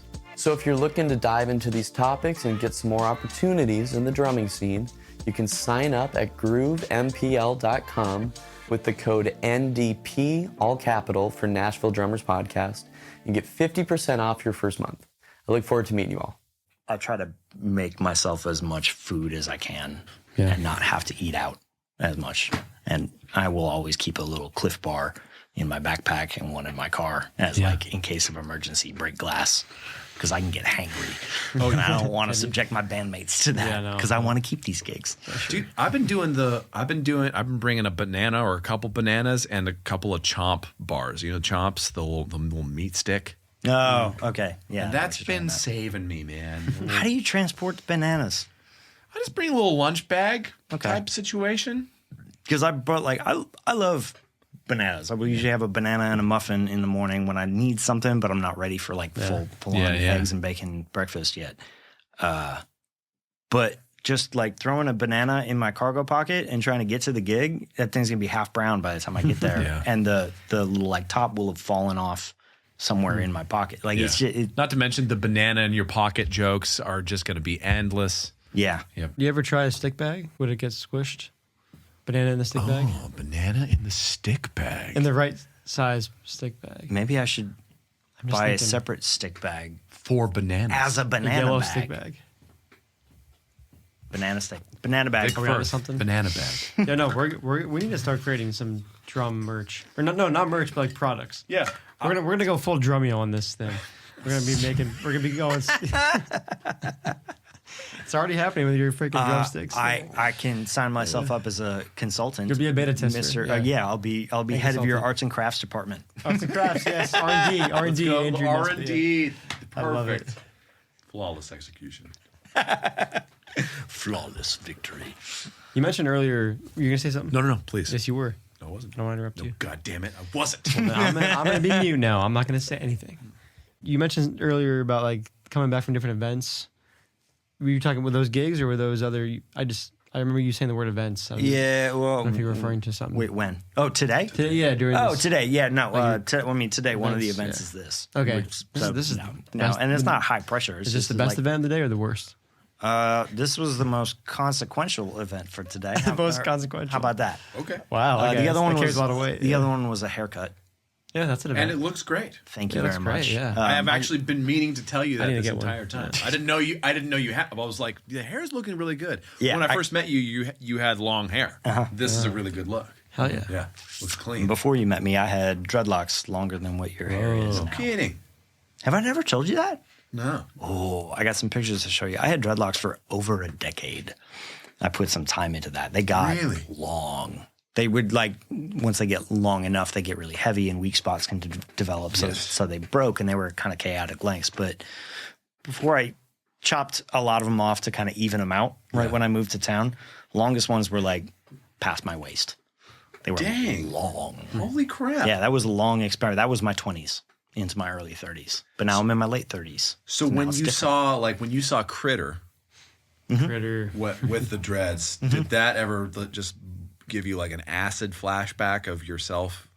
I mean, talked to him and I told him about it. I'm like, hey, as one extra head to another, man, you're killing it.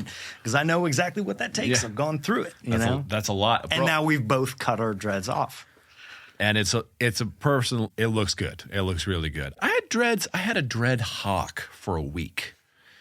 It was too much responsibility. I can see you with that. It was honestly, it was sick. But the thing that bugged me, this is literally the reason why I didn't keep it, was when I would sleep. I mean, it's a straight line, so they'd bunch up, and I'm like, oh, God, dang it. A head full of dreadlocks doesn't necessarily change that. They feel weird to sleep on. Yeah, That's something to get used to. yeah. They're a little scratchy. Hey, drummers, are you worried about losing your hearing? Did you know noise exposure can cause permanent hearing loss? Dr. Jason Baker with Music City Audiology provides mobile concierge services to musicians in Nashville and surrounding areas. That's right, he is 100% mobile and will come to you. If you need ear impressions, custom in-ear products, ear cleaning, hearing tests, or information about protecting your ears, he's your guy. Music City Audiology cares about drummers and wants to help you maintain your most valuable tools, your ears. Visit MusicCityAudiology.com to book your consult today. That's MusicCityAudiology.com. What's your cat's name? I have a cat right now named Pandora, but I just call her Dora.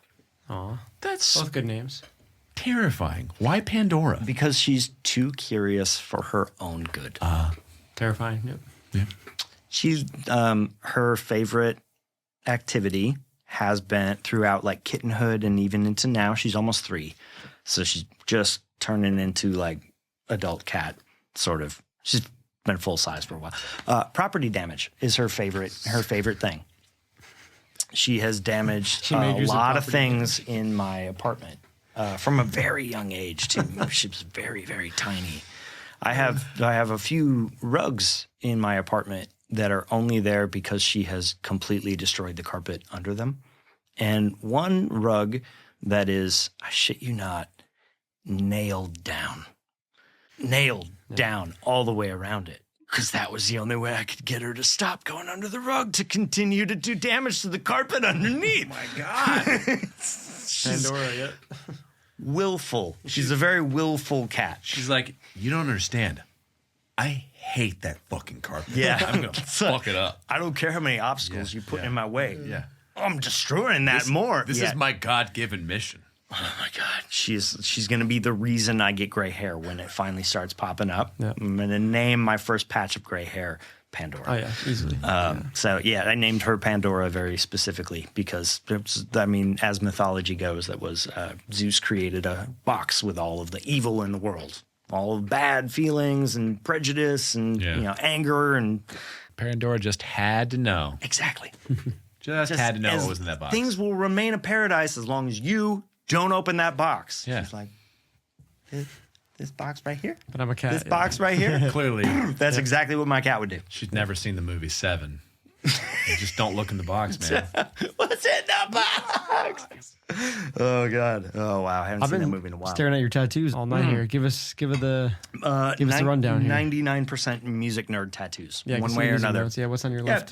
Some are more symbolic than others. Some are much more obvious. Let me see.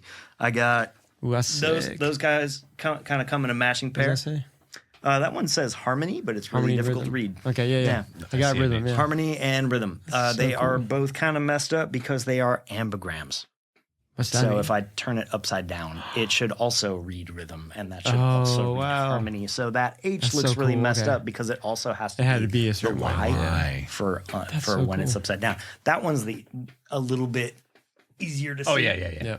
That one I knew what should it say said rhythm one instantaneously. way. Yeah. And that was the first ambigrammatic tattoo I got. Very It's cool. just the word play.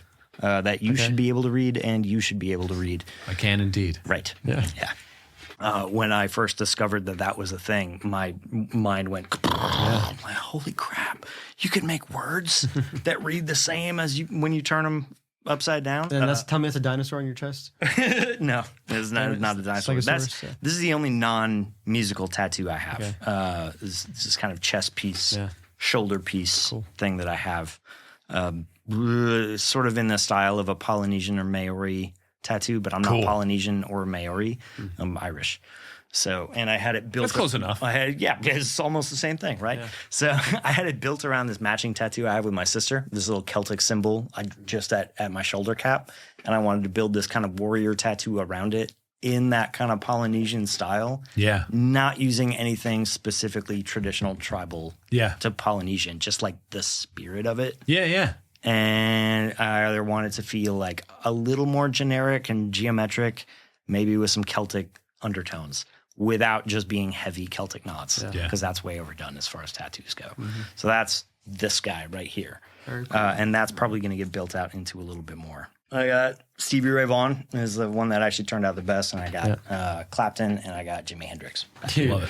Those are my three wise men. I don't have my three favorite drummers tattooed on me, but I have my three kind of guitar player gods that sort of I call them my three wise men, because if I didn't know what to listen to or what was going to snap me back into a better mood, it was one of those three things. Really? Every time. Jimmy Clapton and Stevie. Jimmy Clapton and Stevie. Clapton's got a lot of solo stuff that is not my favorite, but all three of them are amazing guitar players. Yeah. And he's got, honestly, I really love Clapton's blues stuff. That just was fewer and far between later and later in his career. But when I discovered Cream in high school, I was blown away, because I knew Clapton as like Wonderful Tonight. Right. Tears in Heaven. Yeah. And then you hear Cream. And then I heard Cream and saw like what Clapton looked like when he was 27. And I'm like, holy crap. You were fuzzy in the 60s. Yeah. Big old mustache and giant hair. Dude. And he could play his ass off. Man, he had that era of Clapton had that like aggression in his playing. That was cool. I mean, he's still a great player, but he said he's like, I can't play like that anymore. Like it takes too much from me. Like, dang. Well, there's a lot that goes into that, like physically, emotionally, mentally. Yeah. And some of his latest, like the album he did as a tribute to Robert Johnson. Yeah. In the early 2000s, Me and Mr. Johnson with Steve Gadd on drums. Mm-hmm. That was good shit. That album's sick. Yeah. And one he did in the 90s called From the Cradle in 94. That one's like a dyed-in-the-wool blues album. That is great. Yeah. I love that stuff. So I was listening to my blues favorites playlist the other day and stuff from that album and a couple Stevie Ray things, and definitely Red House by Jimi Hendrix and a few of his acoustic songs were all coming up on random in my car, and I was smiling the whole time. You know what gets me? The one that I always go back to in the Jimmy is not Voodoo Child's Slight Return, but just Voodoo Child. Like the 15-minute one? Yeah. The kind of, that's been a minute since I listened to that one. I'm going to listen to that tonight. Because that's I'm not the biggest Mitch Mitchell guy. His feel kind of sometimes bothers me.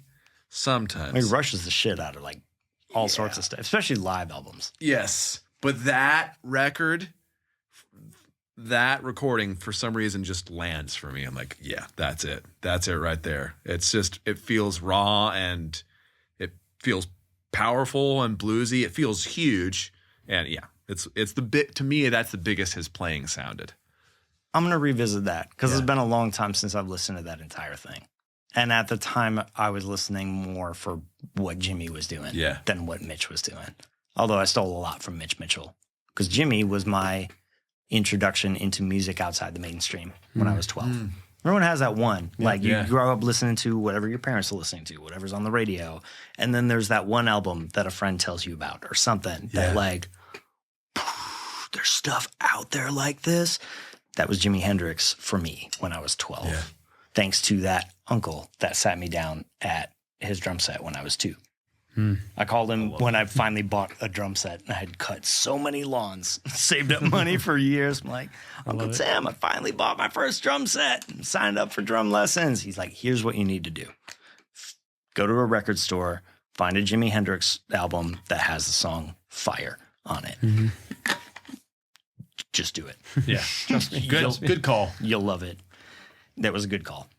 That was a good call. I fell in love with the entire album. It like changed the course of my life. I always wondered, the story of the coin flip? So there was a coin flip between Mitch Mitchell and another drummer. His name's Ainsley Dunbar, who was the original drummer of Journey. Growing up, he was my favorite drummer. Ainsley Dunbar. He's listen to those first 3 Journey records. I didn't know Steve Smith wasn't the original drummer for Journey. In fact, 4 out. He played 4 albums. So it was 3 albums before Steve Perry even joined, and then that 4th album, that's the album that has "Wheel in the Sky." Okay, and that little, that little China thing he does at the end. No,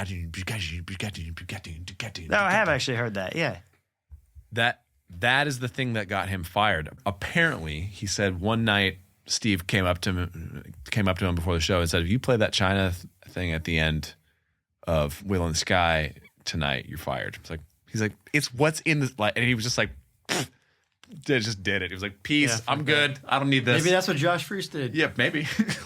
That feels like something that could have been discussed in a rehearsal instead of just like, if you do this tonight, you're fired. You're like, dude, you never even told me that was a problem or you guys didn't like An that. ultimatum is never a way to handle anything. No, that's like a way aggro way to approach that. Yeah, that feels like that's like the last ditch effort, not the first. Yeah. But it was a coin flip between Mitch and Ainsley. They both auditioned for Jimmy, and he couldn't decide, so he flipped a coin and got Mitch. And brain, I was like, man, what would that music have been like with Ainsley Dunbar? Very different player from Mitch. Very different. Huh. Anyway, I encourage you to. I didn't know that story at all. This is fascinating. I love stuff like this. Dude, I do.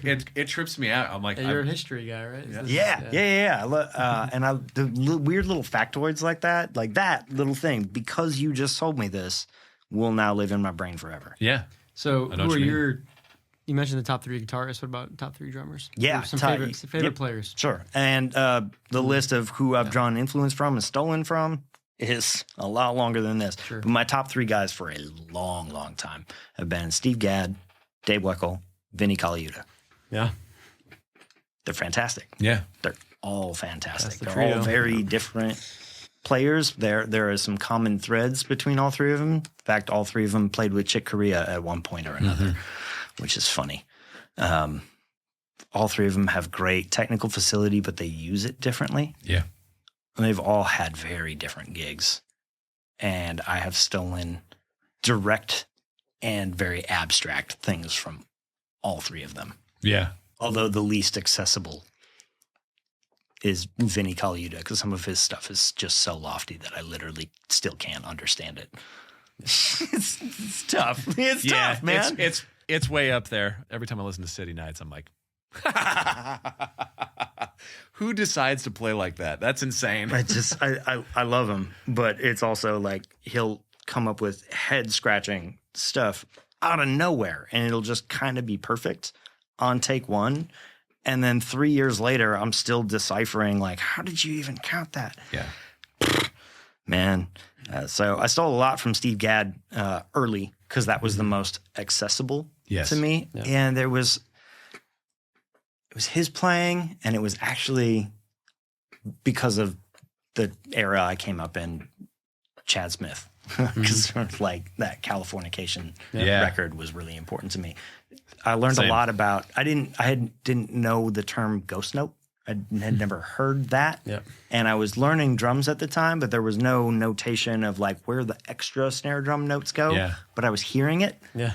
Yeah. And they're noticing that they were a different volume than where the like crack was on 2 and 4, and I'm like, I'm stealing that. Yeah. Dude. And they use it differently. And I was like listening to the spaces between the notes that Chad would play versus the way Steve Gadd would play it, and like starting to pick up on these things when I was like 11 or 12. And Steve had so much to pick up on as far as feel. Oh, yeah. Oh, my God. And I'm still stealing stuff from him all the time.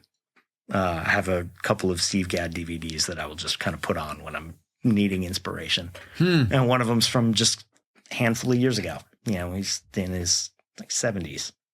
Still plays like a motherfucker. Yeah, he does. It's just Captain Feel. Everything he does just feels so good. I went to a gig, and I'm not going to say who it was, but it had been a gig of his, and it was someone else's turn. And I remember being very disappointed at some of the song feels. I was like, dang, that's totally that other guy's thing. And I really would have liked to hear Steve's thing, right? That's what I want. That's what my brain, my heart, my soul wanted to hear there. I think it's better. I think it's a little better when Steve did it. And I went home a little disappointed from that show. Honestly, had you gotten the chance to say that to the guy's face, I'm sure the guy would have been like, yep.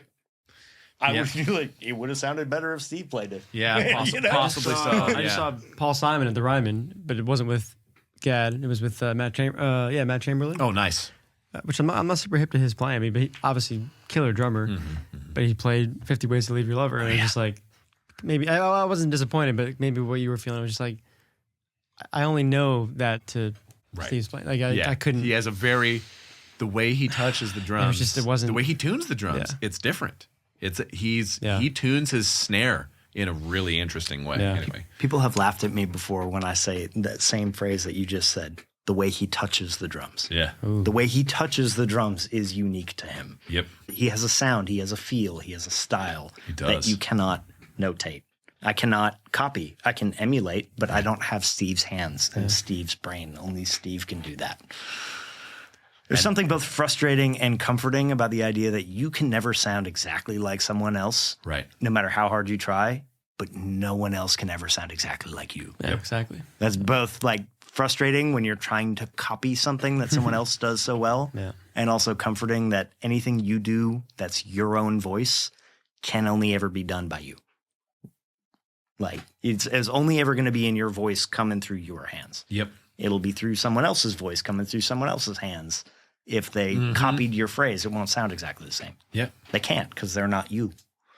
They're literally the density of their bones in their hands and arm, like it's going to, you know what I mean? It's different for everybody, and it's literally gonna change how you sound. Like you're exactly right, man. You can't sound exactly like the other guy. Yeah, and they can't sound like you. Yeah, and that can be frustrating sometimes. I'm like, I just want that thing. I want to steal that thing that guy did, and I want to have it and be able to use it.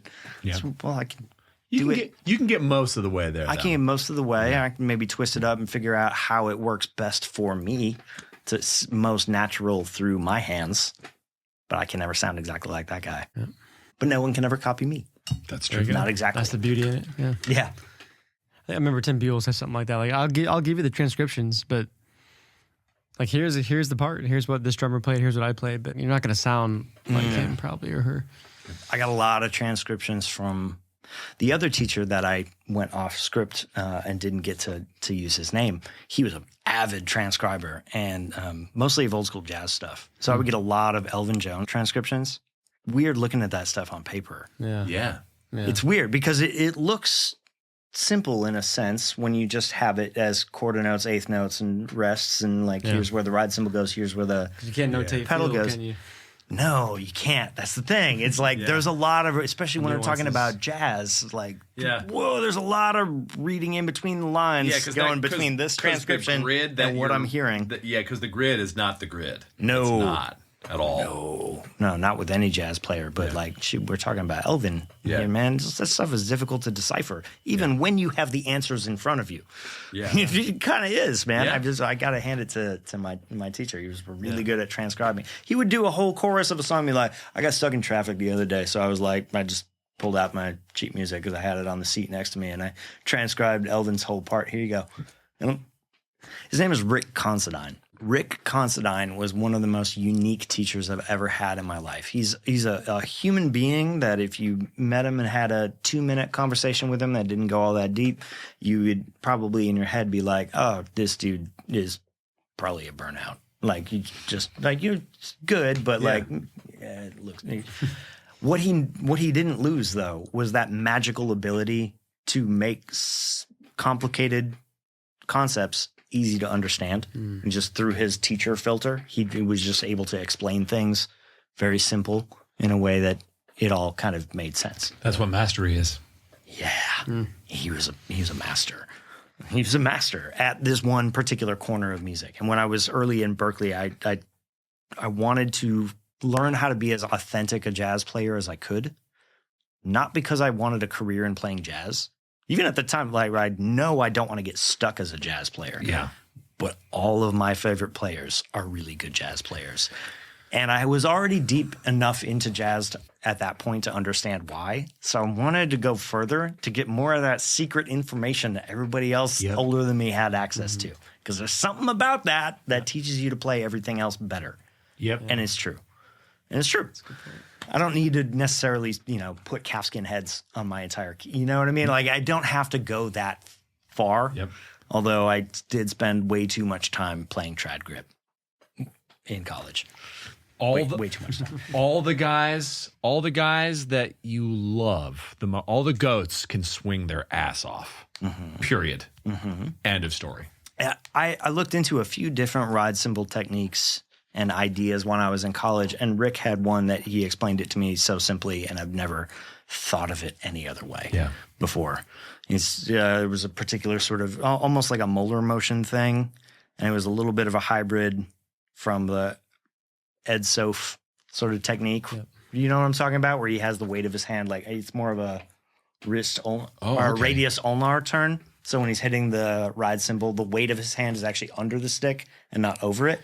Because that's the big difference in trad grip between your right hand and your left hand. Yeah. You got the meat of your hand is over the stick or next to the stick. Yeah. And this one is under, pulling it down. It's a little bit different feel. So this was like to give a lighter thing on the ride cymbal. Yeah. You go bing, bing, bing, bing. But it was a lot of like kind of throwing your thumb out, basically.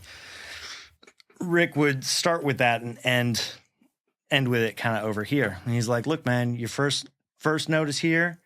On the beat for your next one is here. You just wherever your skip note lands in the middle, that's your signature, baby. Because everyone's feel is different. I'm like, that's a way simpler way to think about it. I love that. I'm using that forever now. Whoa. Mm-hmm. He did a few things that would be very much against the policy of the school. Berklee was very anti-sharing music as far as like, copyright infringement sort of purposes. Yeah. He had stacks of like old, hard to find jazz CDs that he would just let me take a stack home. There you go. For after my lesson, and like, you go ahead and rip them onto your computer. Just bring them back to me next time. It's done. Those are the cool teachers. Don't let any of the other professors know. That would definitely get him fired if anyone figured out. He just didn't care.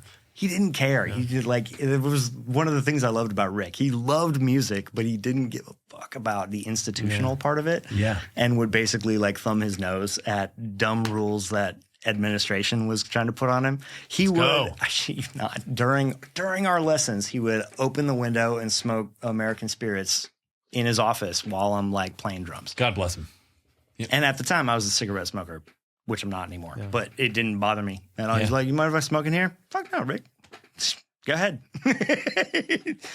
Super laid back, super knowledgeable, amazing transcriber, had really great feel. I learned brush technique from him, did a lot of traditional jazz work, like feel and different coordination exercises, some of which I distilled down to a page that I still use. Although I haven't memorized now, so I don't bring the page out too much. I'll show it to you. You saw that look on my face. I'm like, you shared a lot. I've gotten a lot of useful information from you. I want to see that page. I'm happy to pay that back. Oh, please. That's another thing. I talked before about like customizing instruments. Yeah, that's how we started this. Taking something apart and like modifying it some way because it wasn't fitting my needs in a particular way before. I've done that with a few exercises in a way. There are some exercises that I've actually changed slightly because it was written for a 5-piece kit and I'm playing on a 4-piece kit. Something simple like that, I'm not trying to rewrite the entirety of the exercise, but there was one that I really liked working on that was laid out in this book in a very strange way and written long form with several different stickings. But the pattern never changed, only the stickings did. So the amount of space they used to write it out was unnecessary. Yeah. If you really understood the exercise. Yeah. It's alternating hands and feet is what it is. And just all sorts of different combinations. Right hand leading, left hand leading. Yeah. Right foot leading, left foot leading. Lots of different combinations back and forth. And it had very predictable patterns that would just change sticking. and they introduced it in 16th notes, several pages. And then after that was, okay, here's 12 bars of 12/8. Same thing in triplets, which if you haven't moved your metronome will now go slower. And I'm like, well, that's backwards. I want to do the slower ones first and then do the same thing as 16th notes. Plus, there's a way that I can notate this much simpler without taking up 3 stanzas for one part of that exercise. Right. I could literally write that as one bar, as shorthand. Yeah. And I did. And I boiled that all down to one page. It was like 6 or 7 pages in this book and laid out in reverse order from what made sense to me. So I boiled it down to about 2/3 of a page. And then I laminated it. I can't wait to see that. So it doesn't disappear. Yeah, I can't wait to see this, man. Sure. I'll show you that it's useful. It takes a long time to go through, unfortunately. So I very rarely spend enough time doing it at like several different metronome markings like I should. But when I do, the next couple of days, my balance is a little bit more solid. And any little patterns I do that interact like hands and feet back and forth, especially if it changes, singles versus doubles in the same phrase. Yeah. Sharper, cleaner. I've got one. I'll give it to both. I just developed it this last week.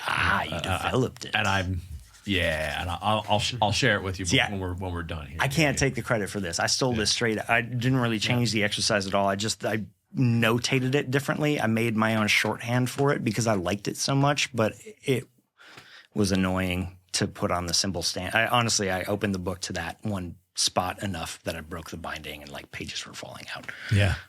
You've done that. Oh, yeah. All of us have done that, right? It was like we had this book of syncopation forever and like right at the, solo 1 or something, we've just opened it so many times. Yeah. That the pages fall out. That's a good sign. It is a good sign. That's a well-worn resource. It's a good problem to have. Yeah. But still a problem. Yeah. Well, because now I need a new one. So I like organizing things. So I will find a way to make more sense. It's like, well, this is 6 or 7 pages. I can write myself a short version in 1 page, and then I only have to look at 1 page. This is Jake Summers, and you're listening to the Nashville Drummers Podcast.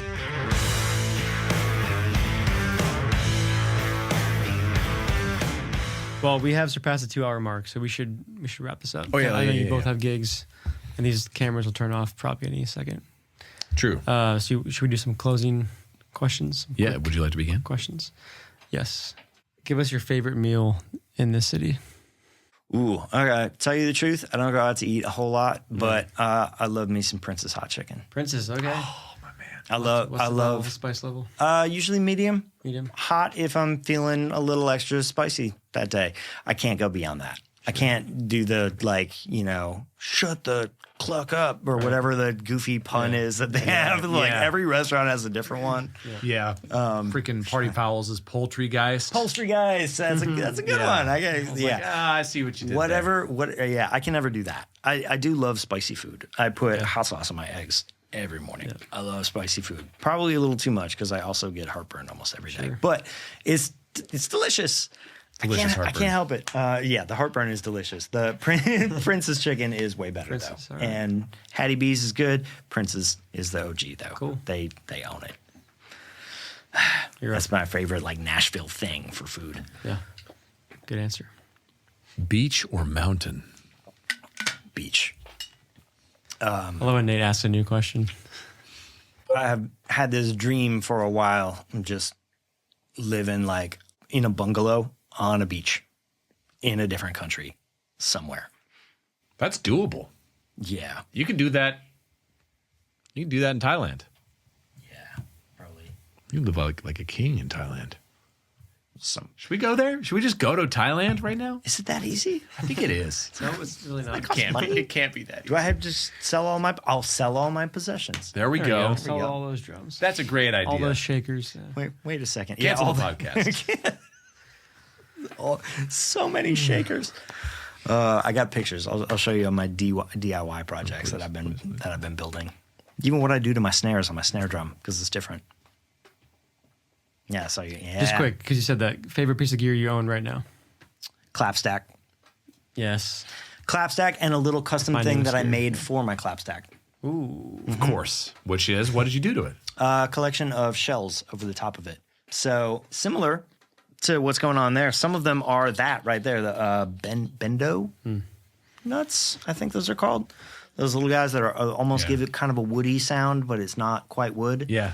So I got a shaker full of those, and then one with canary nuts, like kind of they're like white and about that big. Okay. Much lighter, a little bit more earthy kind of sound. Yeah. Neither one of them was the right sound that I was looking for by themselves, but the combination of them worked really nice. So I made this thing. Oh, I got so many things to show. Oh man, I'm excited to see your collection giant of knickknacks 2-inch. This one took 3 or 4 drafts to make because I used different materials. And like, no, that didn't sound great. Wooden beads bounced too high. Crystal beads didn't bounce enough and didn't make the right kind of sound. Like I tried several different. I went to craft stores and like built a couple of different things. I took these 2 shakers apart and I built a little apparatus. Yeah. Where they could be attached to a central thing on little tendrils.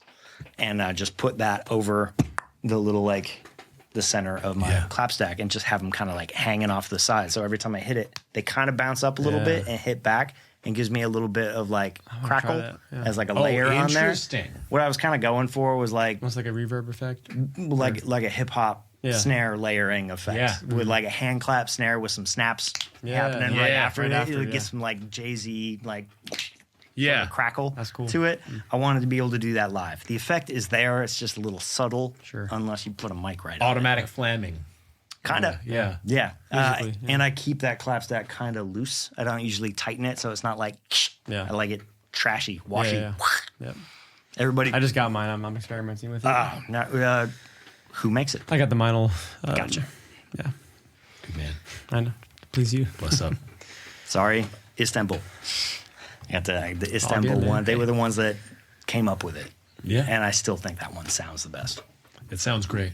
Well, it's been great, man. It's been so enjoyable learning more about your journey, what you've been up to. And I guess the last question, give the people your socials or where people can get a hold of you. You can find me on Instagram at Nez Plays Music is my handle. That's Nez Plays Music. That's really the only social media platform that I have a presence on, and even not much of one at that. But I'm there. Great. You can message me, and I might respond back in a week because I got a backlog of stuff, and I'm bad at social media. Bad at it. Good at drums. Bad at social media. Hey, yeah, baby. That's the headline. Awesome.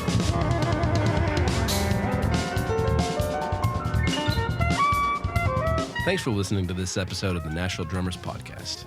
If you liked it, please consider leaving us a review on the Apple Podcast app. Please consider supporting us on Patreon.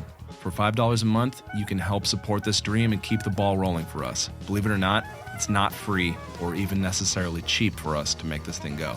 To sign up, go to patreon.com/Nashville Drummers Podcast or click the link in our Instagram bio. All of your help is greatly appreciated. Visit our website, NashvilleDrummersPodcast.com, where you can listen to all past episodes, learn more about myself and Nate, and buy all your favorite Nashville Drummers Podcast merch, including t-shirts, tank tops, sweatshirts, hats, and drum heads. Connect with us on Instagram, TikTok, Facebook, and YouTube at Nashville Drummers Podcast. Thank you for listening, and we'll see you in the next episode.